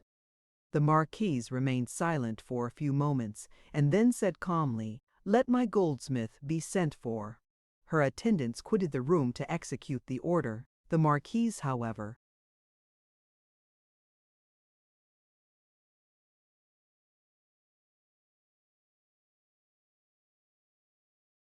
had entered her own room and was inspecting her casket of jewels with the greatest attention. Never, until now, had she bestowed such close attention upon riches in which women take so much pride. Never, until now, had she looked at her jewels except for the purpose of making a selection according to their settings or their colors. On this occasion, however, she admired the size of the rubies and the brilliancy of the diamonds. She grieved over every blemish and every defect. She thought the gold light and the stones wretched. The goldsmith, as he entered, found her thus occupied. "And Faucheux," she said, "I believe you supplied me with my gold service?" "I did, your ladyship." "I do not now remember the amount of the account." "Of the new service, madam, or of that which M. de Belliere presented to you on your marriage, for I have furnished both."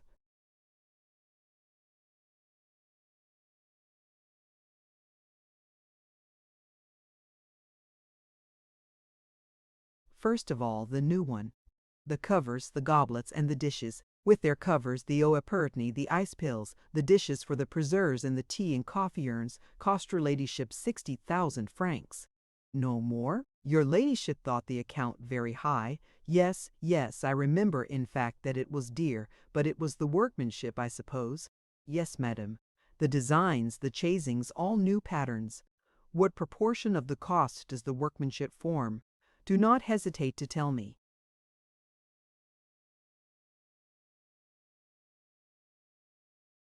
"A third of its value, madame. There is the other service, the old one, that which belonged to my husband." "Yes, madame. There is less workmanship in that than in the other. Its intrinsic value does not exceed 30,000 francs." "30,000!" murmured the Marquise. "But, Emir Faucheux, there is also the service which belonged to my mother. All that massive plate which I did not wish to part with on account of the associations connected with it." "Ah, madam, that would indeed be an excellent resource for those who, unlike your ladyship, might not be in a position to keep their plate.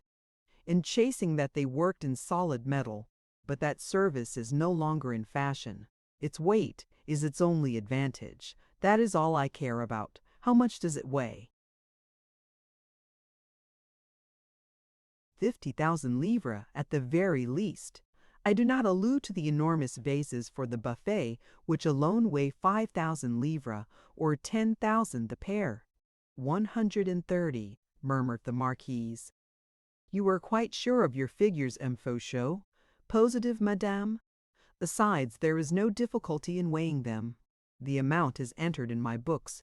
Your ladyship is extremely methodical, I am aware. Let us now turn to another subject, said Madame de Belliere, and she opened one of her jewel boxes. I recognize these emeralds, said Monsieur Fauchot, for it was I who had the setting of them. They are the most beautiful in the whole court. No, I am mistaken.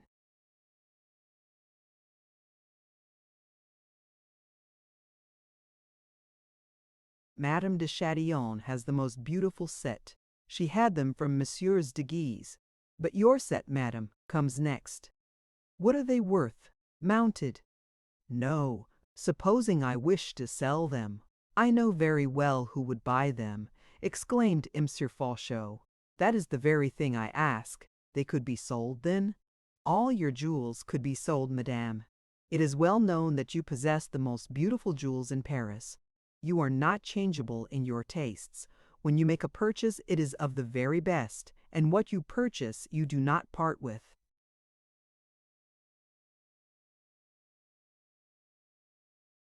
What could these emeralds be sold for, then?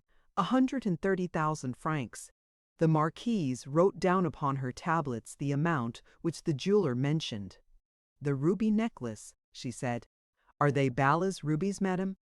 Here they are. They are beautiful, magnificent. I did not know that your ladyship had these stones. What is their value? 200,000 francs. The center one is alone worth 100,000.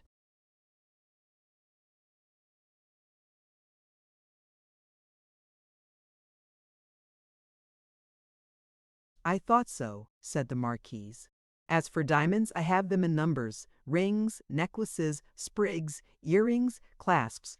Tell me their value, Miss Fauchot. The jeweler took his magnifying glass and scales, weighed and inspected them, and silently made his calculations. These stones, he said, must have cost your ladyship an income of 40,000 francs. You value them at 800,000 francs? Nearly so. It is about what I imagined, but the settings are not included? No, madam. But if I were called upon to sell or to buy, I should be satisfied with the gold of the settings alone as my profit upon the transaction. I should make a good 25,000 francs. An agreeable sum. Very much so, madame. Will you accept that profit, then, on condition of converting the jewels into money? But you do not intend to sell your diamonds, I suppose, madam? Exclaimed the bewildered jeweler. Silence, miss. Fauchot, do not disturb yourself about that. Give me an answer simply. You are an honorable man, with whom my family has dealt for 30 years. You knew my father and mother, whom your own father and mother served. I address you as a friend. Will you accept the gold of the settings in return for a sum of ready money to be placed in my hands? 800,000 francs. It is enormous.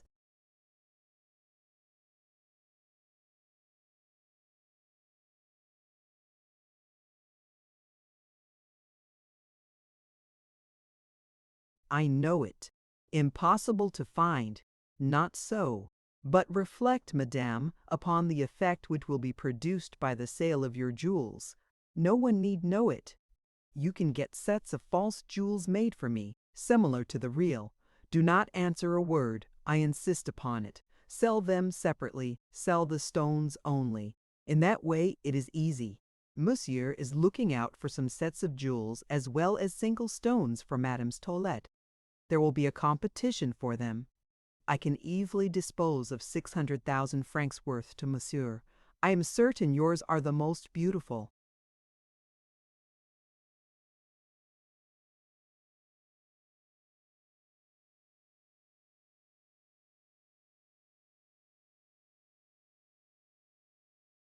When can you do so?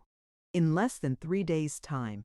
Very well, the remainder you will dispose of among private individuals. For the present, make me out a contract of sale, payment to be made in 4 days.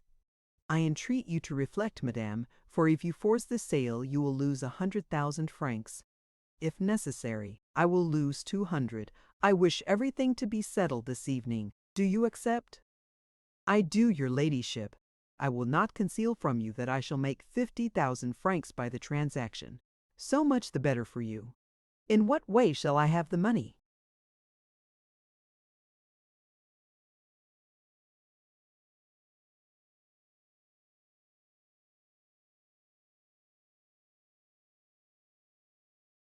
Either in gold or in bills of the Bank of Lions, payable at M. Colbert's.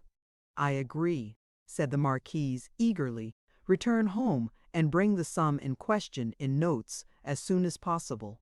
Yes, madame, but for heaven's sake, not a word in Faucheux. By the by, I was forgetting the silver plate.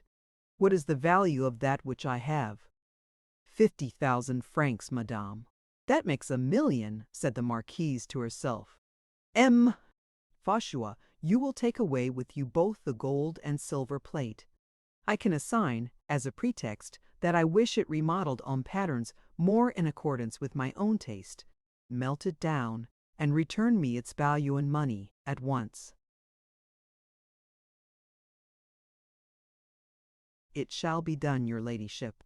You will be good enough to place the money in a chest, and direct one of your clerks to accompany the chest, and without my servants seeing him, and order him to wait for me in a carriage. In Madame de Faucheux's carriage, said the jeweler, if you will allow it, and I will call for it at your house. Certainly, your ladyship. I will direct some of my servants to convey the plate to your house. The Marquise rung. Let the small van be placed at M. Faucheux's disposal, she said. The jeweler bowed and left the house, directing that the van should follow him closely, saying aloud that the Marquise was about to have her plate melted down in order to have other plate manufactured of a more modern style. 3 hours.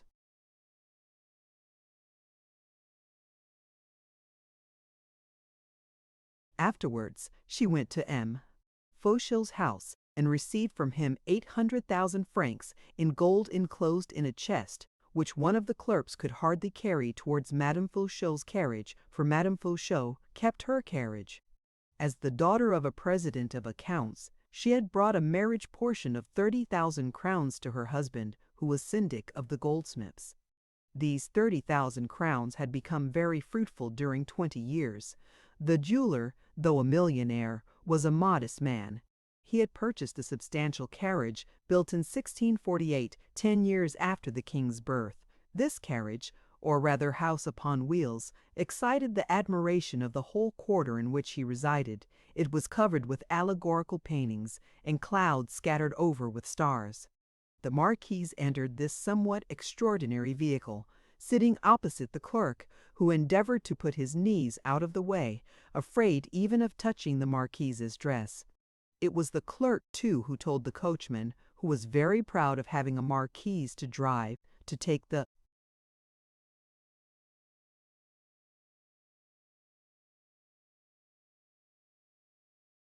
road to Saint Mande. Chapter 103. The Dowry. Monsieur Faucheux's horses were serviceable animals, with thick-set knees, and legs that had some difficulty in moving. Like the carriage, they belonged to the earlier part of the century. They were not as fleet as the English horses of Miss Fouquet, and consequently took 2 hours to get to Saint Mande. Their progress, it might be said, was majestic. Majesty, however, precludes hurry.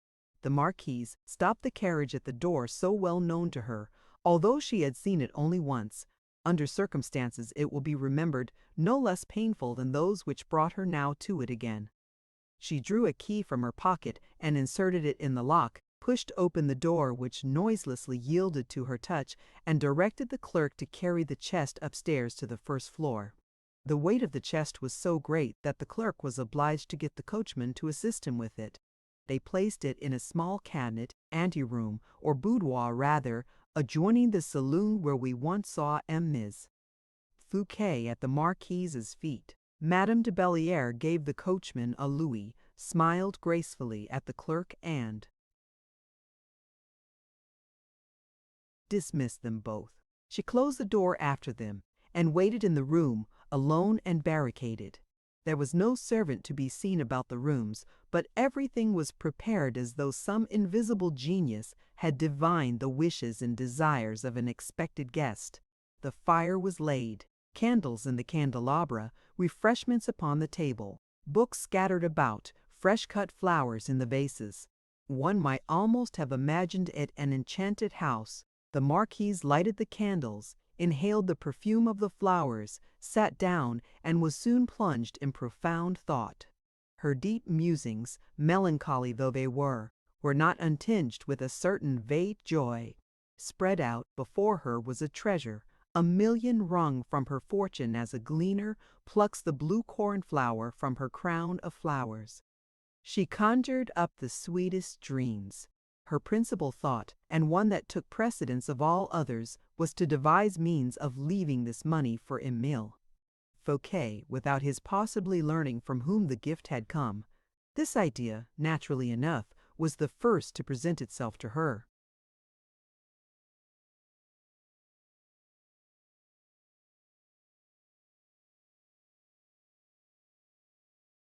Mind. But although, on reflection, it appeared difficult to carry out, she did not despair of success. She would then ring to summon Imogen, Fouquet, and make her escape, happier than if, instead of having given 1,000,000, she had herself found one. But, being there and having seen the boudoir so coquettishly decorated that it might almost be said the least particle of dust had but the moment before been removed by the servants, having observed the drawing-room so perfectly arranged that it might almost be said her presence there had driven away the fairies who were its occupants, she asked herself if the glance or gaze of those whom she had displaced, whether spirits, fairies, elves, or human creatures, had not already recognized her. To secure success, it was necessary that some steps should be seriously taken, and it was necessary also that the superintendent should comprehend the serious position in which he was placed, in order to yield compliance with the generous fancies of a woman. All the fascinations of an eloquent friendship would be required to persuade him, and, should this be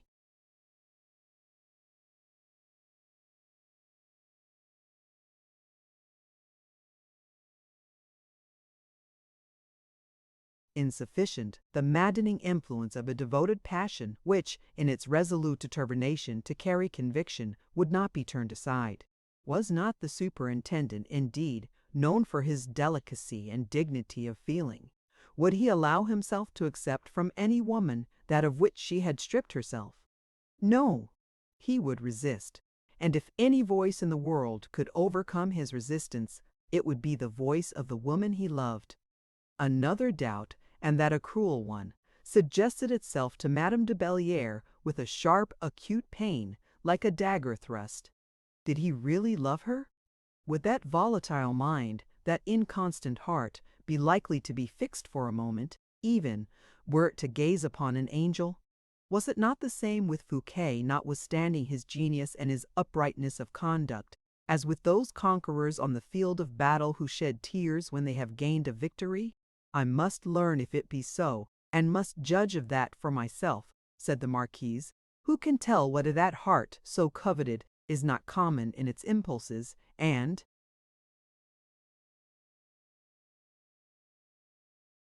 full of alloy? Who can tell if that mind, when the touchstone is applied to it, will not be found of a mean and vulgar character? Come, come, she said, this is doubting and hesitating too much to the proof. She looked at the timepiece. It is now 7 o'clock, she said. He must have arrived.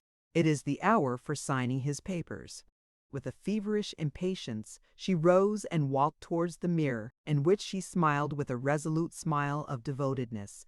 She touched the spring and drew out the handle of the bell. Then, as if exhausted beforehand by the struggle she had just undergone, she threw herself on her knees in utter abandonment before a large couch in which she buried her face in her trembling hands. 10 minutes afterwards she heard the spring of the door sound. The door moved upon invisible hinges, and Fouquet appeared. He looked pale, and seemed bowed down by the weight of some bitter reflection.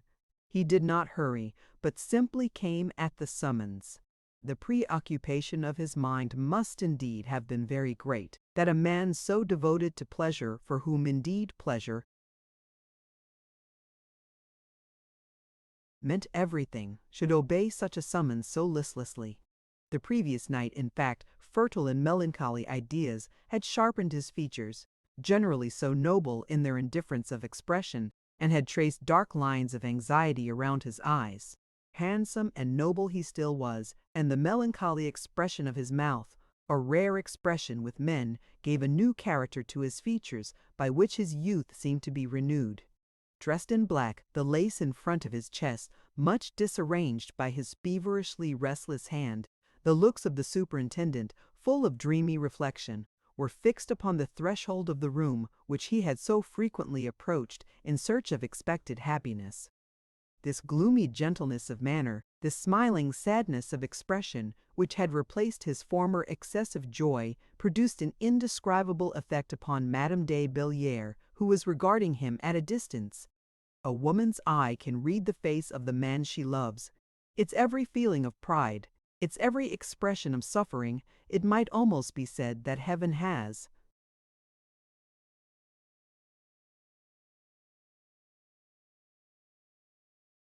graciously granted to women, on account of their very weakness, more than it has accorded to other creatures.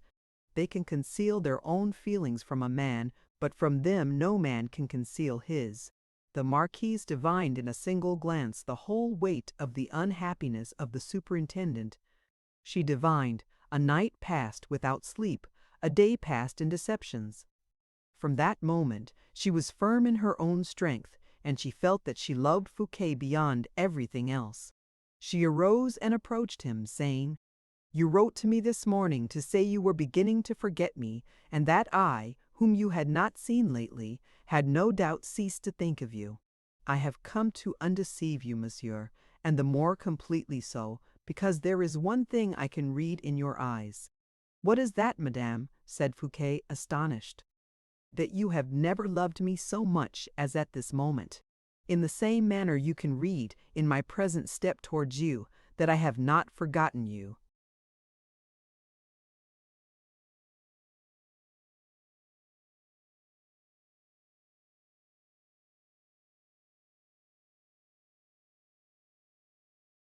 "Oh, madame," said Fouquet, whose face was for a moment lighted up by a sudden gleam of joy, "you are indeed an angel, and no man can suspect you. All he can do is to humble himself before you and entreat forgiveness." "Your forgiveness is granted, then," said the Marquise. Fouquet was about to throw himself upon his knees. "No, no," she said, "sit here by my side. Ah, that is an evil thought which has just crossed your mind." "How do you detect it, madame?" "By the smile that has just marred the expression of your countenance. Be candid and tell me what your thought was. No secrets between friends." "Tell me then, madame, why have you been so harsh these 3 or 4 months past?" "Harsh?"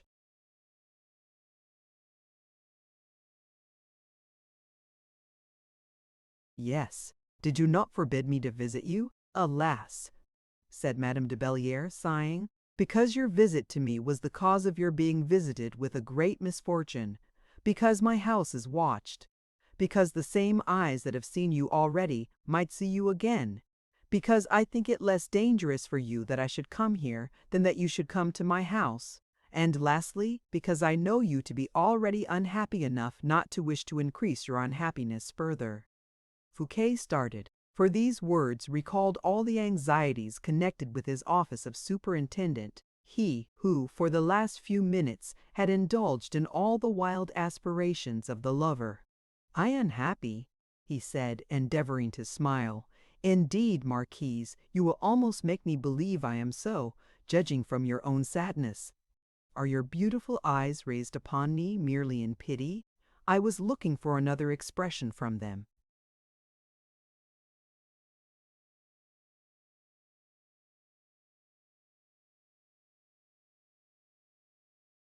"It is not I who am sad, monsieur. Look in the mirror. There it is yourself. It is true I am somewhat pale, Marquise, but it is from overwork. The king yesterday required a supply of money from me. Yes, 4 millions, I am aware of it. You know it?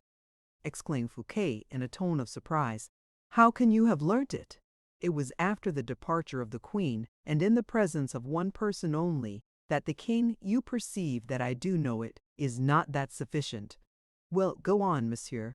The money the king has required you to supply, you understand, Marquise, that I have been obliged to procure it, then to get it counted, afterwards registered altogether a long affair.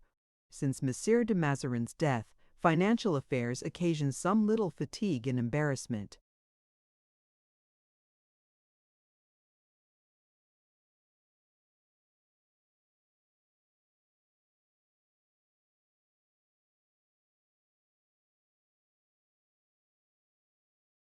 My administration is somewhat overtaxed, and this is the reason why I have not slept during the past night. So that you have the amount?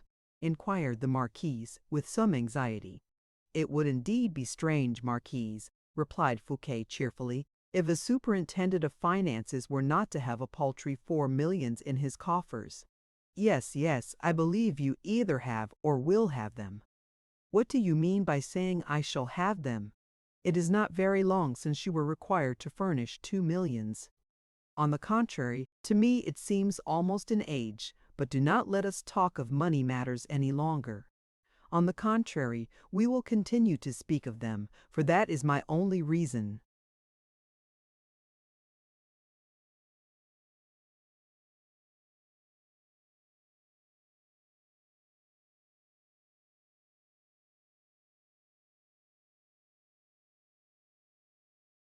For coming to see you. I am at a loss to compass your meaning, said the superintendent, whose eyes began to express an anxious curiosity. Tell me, monsieur, is the office of superintendent a permanent position? You surprise me, Marchioness, for you speak as if you had some motive or interest in putting the question. My reason is simple enough. I am desirous of placing some money in your hands, and naturally I wish to know if you are certain of your post. Really, Marquise, I am at a loss what to reply. I cannot conceive your meaning. Seriously then, dear Fouquet, funds which somewhat embarrass me. I am tired of investing my money in land, and am anxious to entrust it to some friend.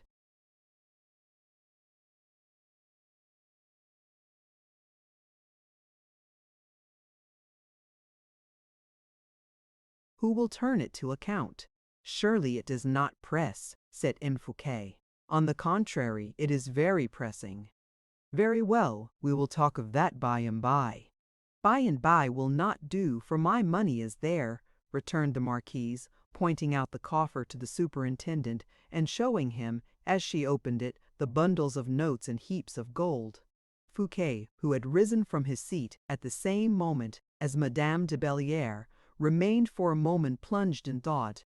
Then suddenly starting back, he turned pale, and sank down in his chair, concealing his face in his hands. "Madam, madam," he murmured, "what opinion can you have of me when you make me such an offer?" "Of you," returned the Marquise. "Tell me, rather, what you yourself think of."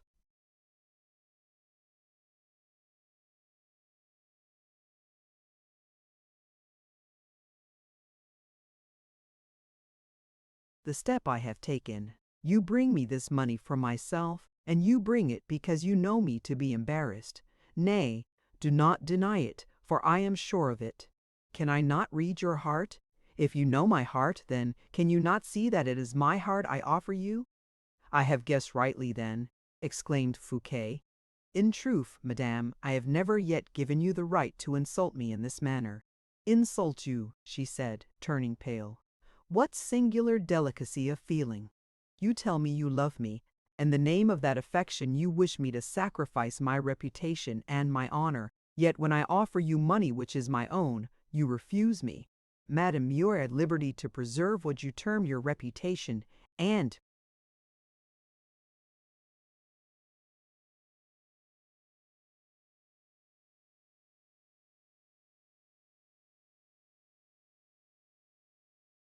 your honor. Permit me to preserve mine. Leave me to my ruin. Leave me to sink beneath the weight of the hatreds which surround me. beneath the faults I have committed, beneath the load even of my remorse, but, for heaven's sake, madame, do not overwhelm me with this last infliction. A short time since, M. Fouquet, you were wanting in judgment, now you are wanting in feeling. Fouquet pressed his clenched hand upon his breast, heaving with emotion, saying, "Overwhelm me, madame, for I have nothing to reply. I offered you my friendship, Miss Foucault. I offered you my friendship, Miss Fouquet. Yes, madame, and you limited yourself to that. And what I am now doing is the act of a friend."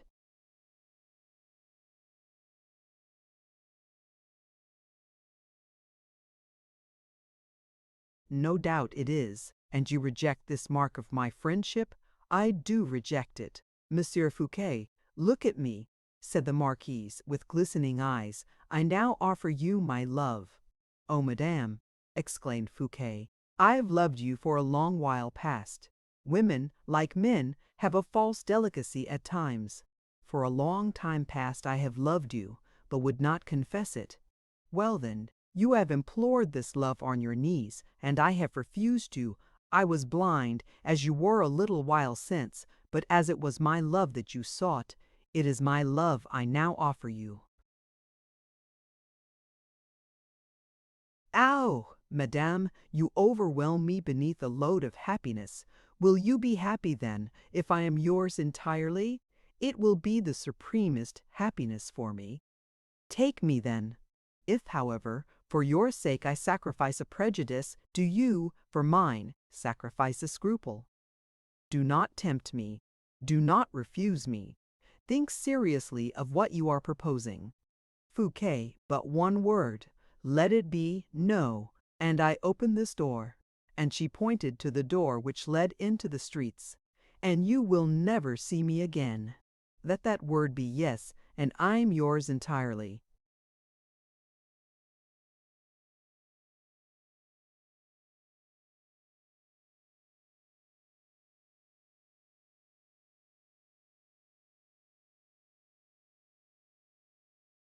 Elsie, Elsie, but this coffer contains my dowry. It is your ruin, exclaimed Fouquet, turning over the golden papers. There must be 1,000,000 here. Yes, my jewels, for which I care no longer if you do not love me, and for which, equally, I care no longer if you love me as I love you. This is too much, exclaimed Fouquet. I yield, even were it only to consecrate so much devotion, I accept the dowry. And take the woman with it, said the Marquise, throwing herself into his arms.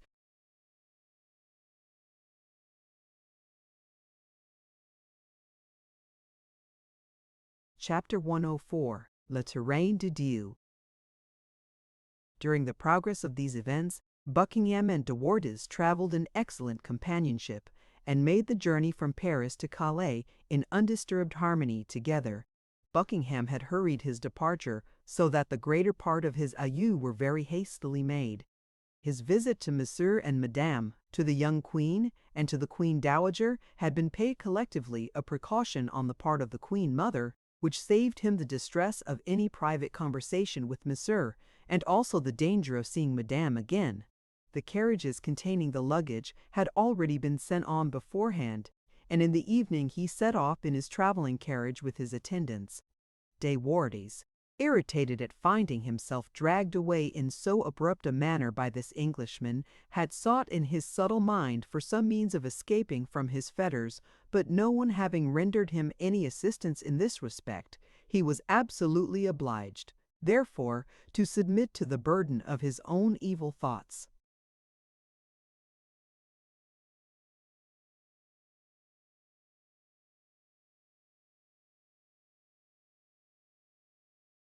And caustic spirit. Such of his friends in whom he had been able to confide had, in their character of wits, rallied him upon the Duke's superiority. Others, less brilliant, but more sensible, had reminded him of the King's orders prohibiting duelling. Others again, and they the larger number, who in virtue of charity or national vanity might have rendered him assistance, did not care to run the risk of incurring disgrace, and would, at the best, have informed the ministers of a departure which might end in a massacre on a small scale.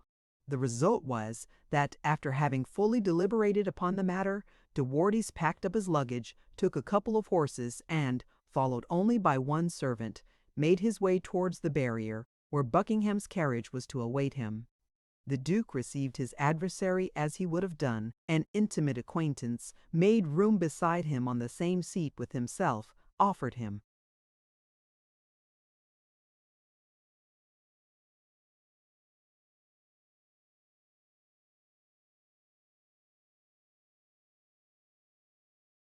refreshments, and spread over his knees the sable cloak that had been thrown on the front seat.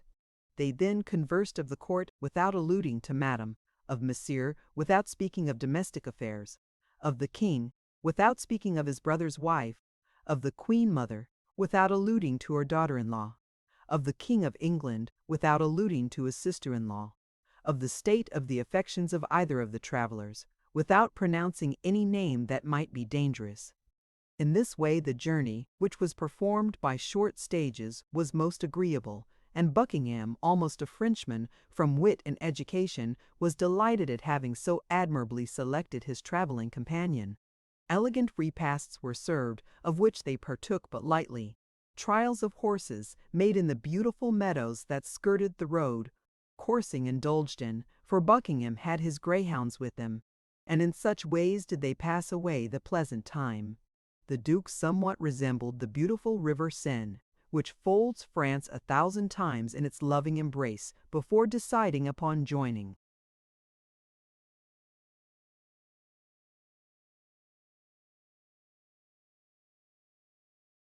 Its waters with the ocean. In quitting France, it was her recently adopted daughter he had brought to Paris whom he chiefly regretted. His every thought was a remembrance of her, his every memory a regret. Therefore, whenever now and then, despite his command over himself, he was lost in thought, De Wardes left him entirely to his musings. This delicacy might have touched Buckingham, and changed his feelings towards De Wardes if the latter, while preserving silence, had shown a glance less full of malice, and a smile less false. Instinctive dislikes, however, are relentless. Nothing appeases them. A few ashes may sometimes apparently extinguish them, but beneath those ashes the smothered embers rage more furiously. Having exhausted every means of amusement the route offered, they arrived, as we have said, at Calais towards the end of the 6th day. The Duke's attendants, since the previous evening, had travelled in advance, and now chartered a boat for the purpose of joining the yacht, which had been tacking about in sight, or bore broadside on whenever it felt its white wings. Wearied, within cannon shot of the jetty, the boat was destined for the transport of the Duke's equipages from the shore to the yacht. The horses had been embarked, having been hoisted from the boat upon the deck in baskets expressly made for the purpose, and wadded in such a manner that their limbs, even in the most violent fits of terror or impatience, were always protected by the soft support which the sides afforded, and their coats not even turned. 8 of these baskets, placed side by side, filled the ship's hold. It is well known that in short voyages horses refuse to eat, but remain trembling all the while, with the best of food before them, such as they would have greatly coveted on land. By degrees, the Duke's entire equipage was transported on board the yacht. He was then informed that everything was in readiness, and that they only waited for him whenever he would be disposed to embark with the French gentleman, for no one could possibly imagine that the French gentleman would have any other accounts to settle with his Grace than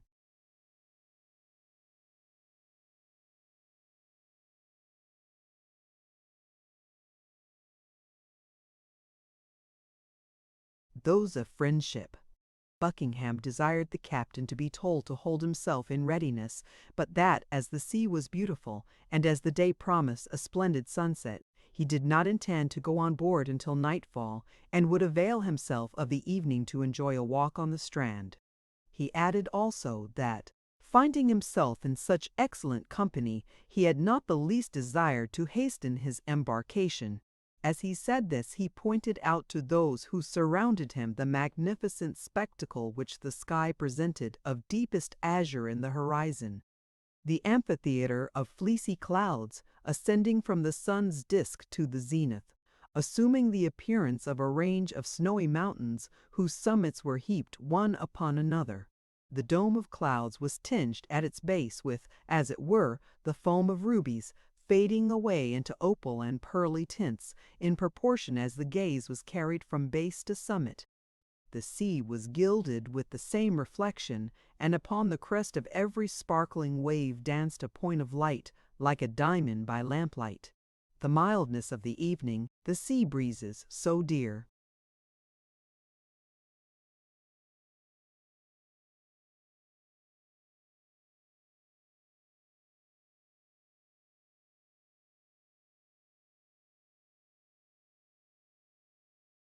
To contemplative minds, setting in from the east and blowing in delicious gusts. Then, in the distance, the black outline of the yacht with its rigging traced upon the empurpled background of the sky, while, dotting the horizon, might be seen, here and there, vessels with their trim sails like the wings of a seagull about to plunge.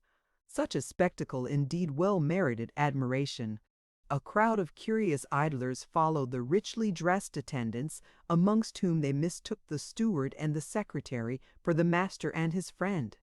As for Buckingham, who was dressed very simply, in a grey satin vest and doublet of violet-coloured velvet, wearing his hat thrust over his eyes, and without orders or embroidery, he was taken no more notice of than De Wardes, who was in black, like an attorney.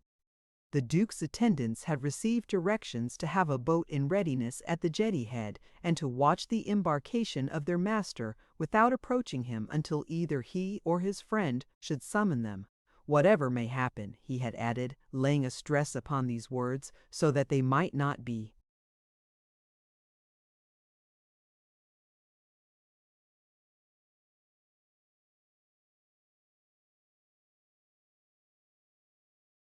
misunderstood.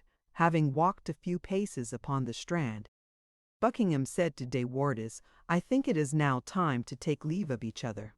The tide, you perceive, is rising. 10 minutes hence it will have soaked the sands where we are now walking in such a manner that we shall not be able to keep our footing. I await your orders, my lord. But you mean we are still upon soil which is part of the king's territory?" "Exactly." "Well, do you see yonder a kind of little island surrounded by a circle of water? The pool is increasing every minute, and the isle is gradually disappearing. This island indeed belongs to heaven, for it is situated between two seas and is not shown on the king's charts. Do you observe it?" "Yes, but we can hardly reach it now without getting our feet wet."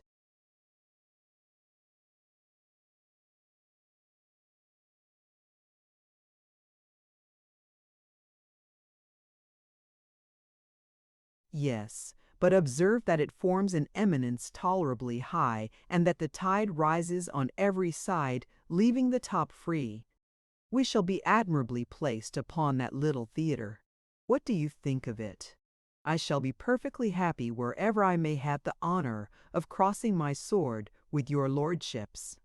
"Very well, then, I am distressed to be the cause of your wetting your feet, Miss De Wardes, but it is most essential you should be able to say to the king, 'Sire, I did not fight upon your Majesty's territory.' Perhaps the distinction is somewhat subtle, but, since Port Royal, your nation delights in subtleties of expression. Do not let us complain of this, however, for it makes your wit very brilliant, and of a style peculiarly your own. If you do not object, we will hurry ourselves, for the sea, I perceive, is rising fast, and night is setting in. My reason for not walking faster was, that I did not wish to precede your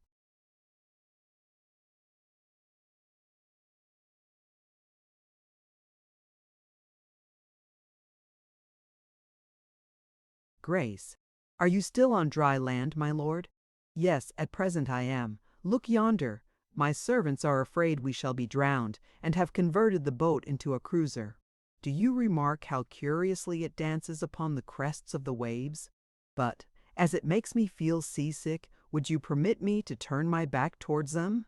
You will observe, my lord, that in turning your back to them, you will have the sun full in your face.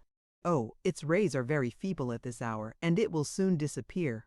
Do not be uneasy on that score. As you please, my lord. It was out of consideration for your lordship that I made the remark. I am aware of that, Monsieur de Wardes, and I fully appreciate your kindness. Shall.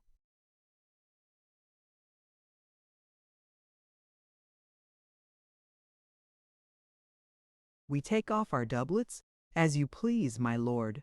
Do not hesitate to tell me, amen?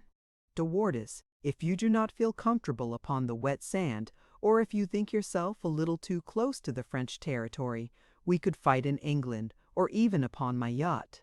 We are exceedingly well placed here, my lord. Only I have the honor to remark that, as the sea is rising fast, we have hardly time. Buckingham made a sign of assent, took off his doublet and threw it on the ground, a proceeding which De Wardes imitated.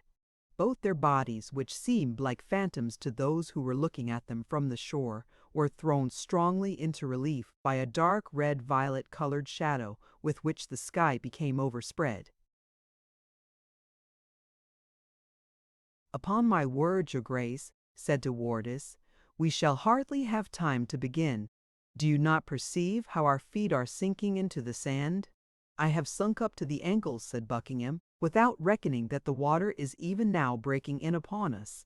It has already reached me." "As soon as you please, therefore, your grace," said De Wardes, who drew his sword, a movement imitated by the Duke. "And De Wardes," said Buckingham, "one final word. I am about to fight you because I do not like you, because you have wounded me in ridiculing a certain devotional regard I have entertained, and one which I acknowledge that at this moment I still retain, and for which I would very willingly die. You are a bad and heartless man, mais De Wardes, and I will do my very utmost to take your life, for I feel assured that if you survive this engagement, you will in the future work great mischief towards my friends. That is all I have to remark in Tiestre."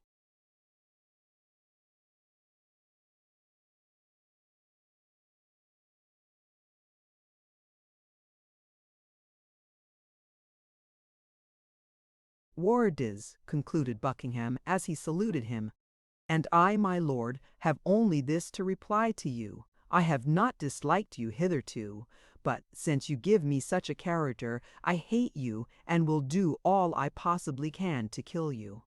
And De Wardes saluted Buckingham. Their swords crossed at the same moment, like two flashes of lightning on a dark night. The swords seemed to seek each other, guessed their position, and met.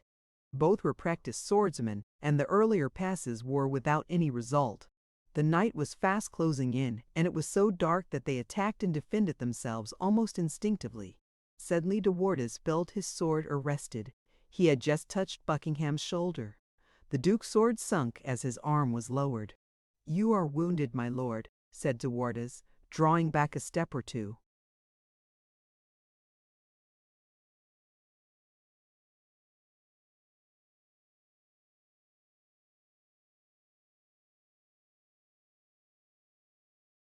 "Yes, monsieur, but only slightly, yet you quitted your guard. Only from the first effect of the cold steel, but I have recovered. Let us go on, if you please." And disengaging his sword with a sinister clashing of the blade, the Duke wounded the Marquis in the breast. "A hit," he said. "Then no," cried De Wardes, not moving from his place. "I beg your pardon, but observing that your shirt was stained," said Buckingham. "Well," said De Wardes furiously, "it is now your turn." And with a terrible lunge he pierced Buckingham's arm, the sword passing.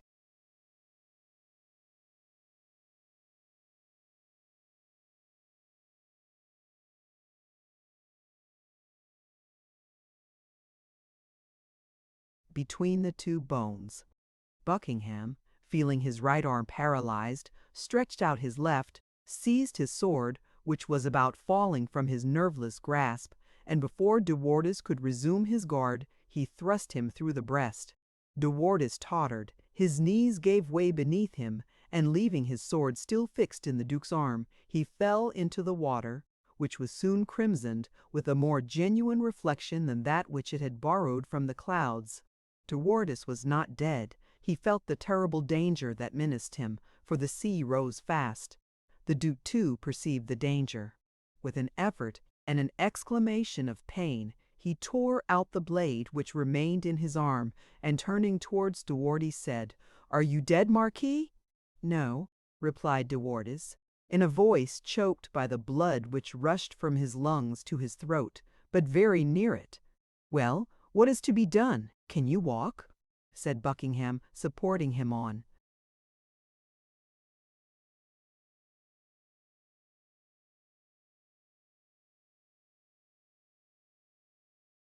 His knee. "Impossible," he replied. Then falling down again, said, "Call to your people, or I shall be drowned. Hullo, a boat there! Quick, quick!" The boat flew over the waves, but the sea rose faster than the boat could approach. Buckingham saw that De Wardes was on the point of being again covered by a wave. He passed his left arm, safe and unwounded, round his body and raised him up. The wave ascended to his waist, but did not move him. The Duke immediately began to carry his late antagonist towards the shore. He had hardly gone 10 paces when a second wave, rushing onwards higher, more furious and menacing than the former, struck him at the height of his chest, threw him over and buried him beneath the water. At the reflux, however, the Duke and De Wardes were discovered lying on the strand. De Wardes had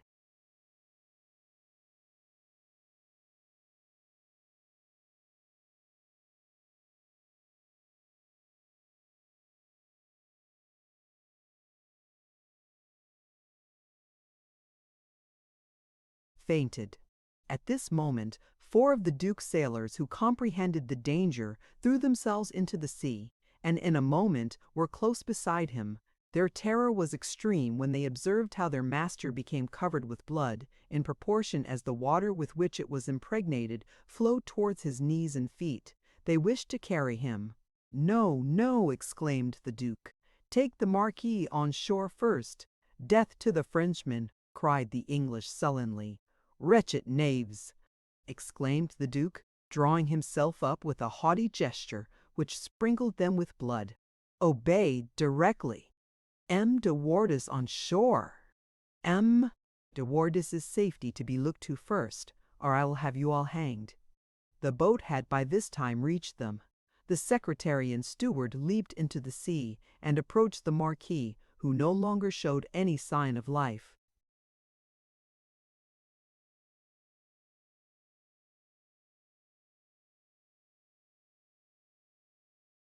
"I commit him to your care, as you value your lives," said the Duke.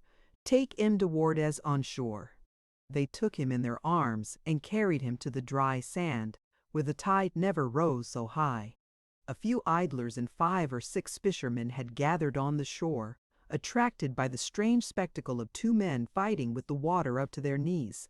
The fishermen, observing a group of men approaching carrying a wounded man, entered the sea until the water was up to their waists. The English transferred the wounded man to them at the very moment the latter began to open his eyes again. The salt water and the fine sand had got into his wounds and caused him the acutest pain. The Duke's secretary drew out a purse filled with gold from his pocket and handed it to the one among those present who appeared of most importance, saying, "From my master, His Grace the Duke of Buckingham, in order that every possible care may be taken of the Marquis de Wardes." Then, followed by those who had accompanied him, he returned to the boat.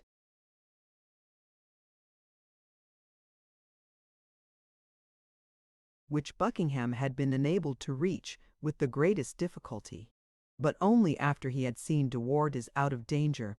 By this time it was high tide. Embroidered coats and silk sashes were lost. Many hats, too, had been carried away by the waves. The flow of the tide had borne the Duke's and De Wardes's clothes to the shore, and De Wardes was wrapped in the Duke's doublet, under the belief that it was his own, when the fishermen carried him in their arms towards the town. Ian de Vell. I.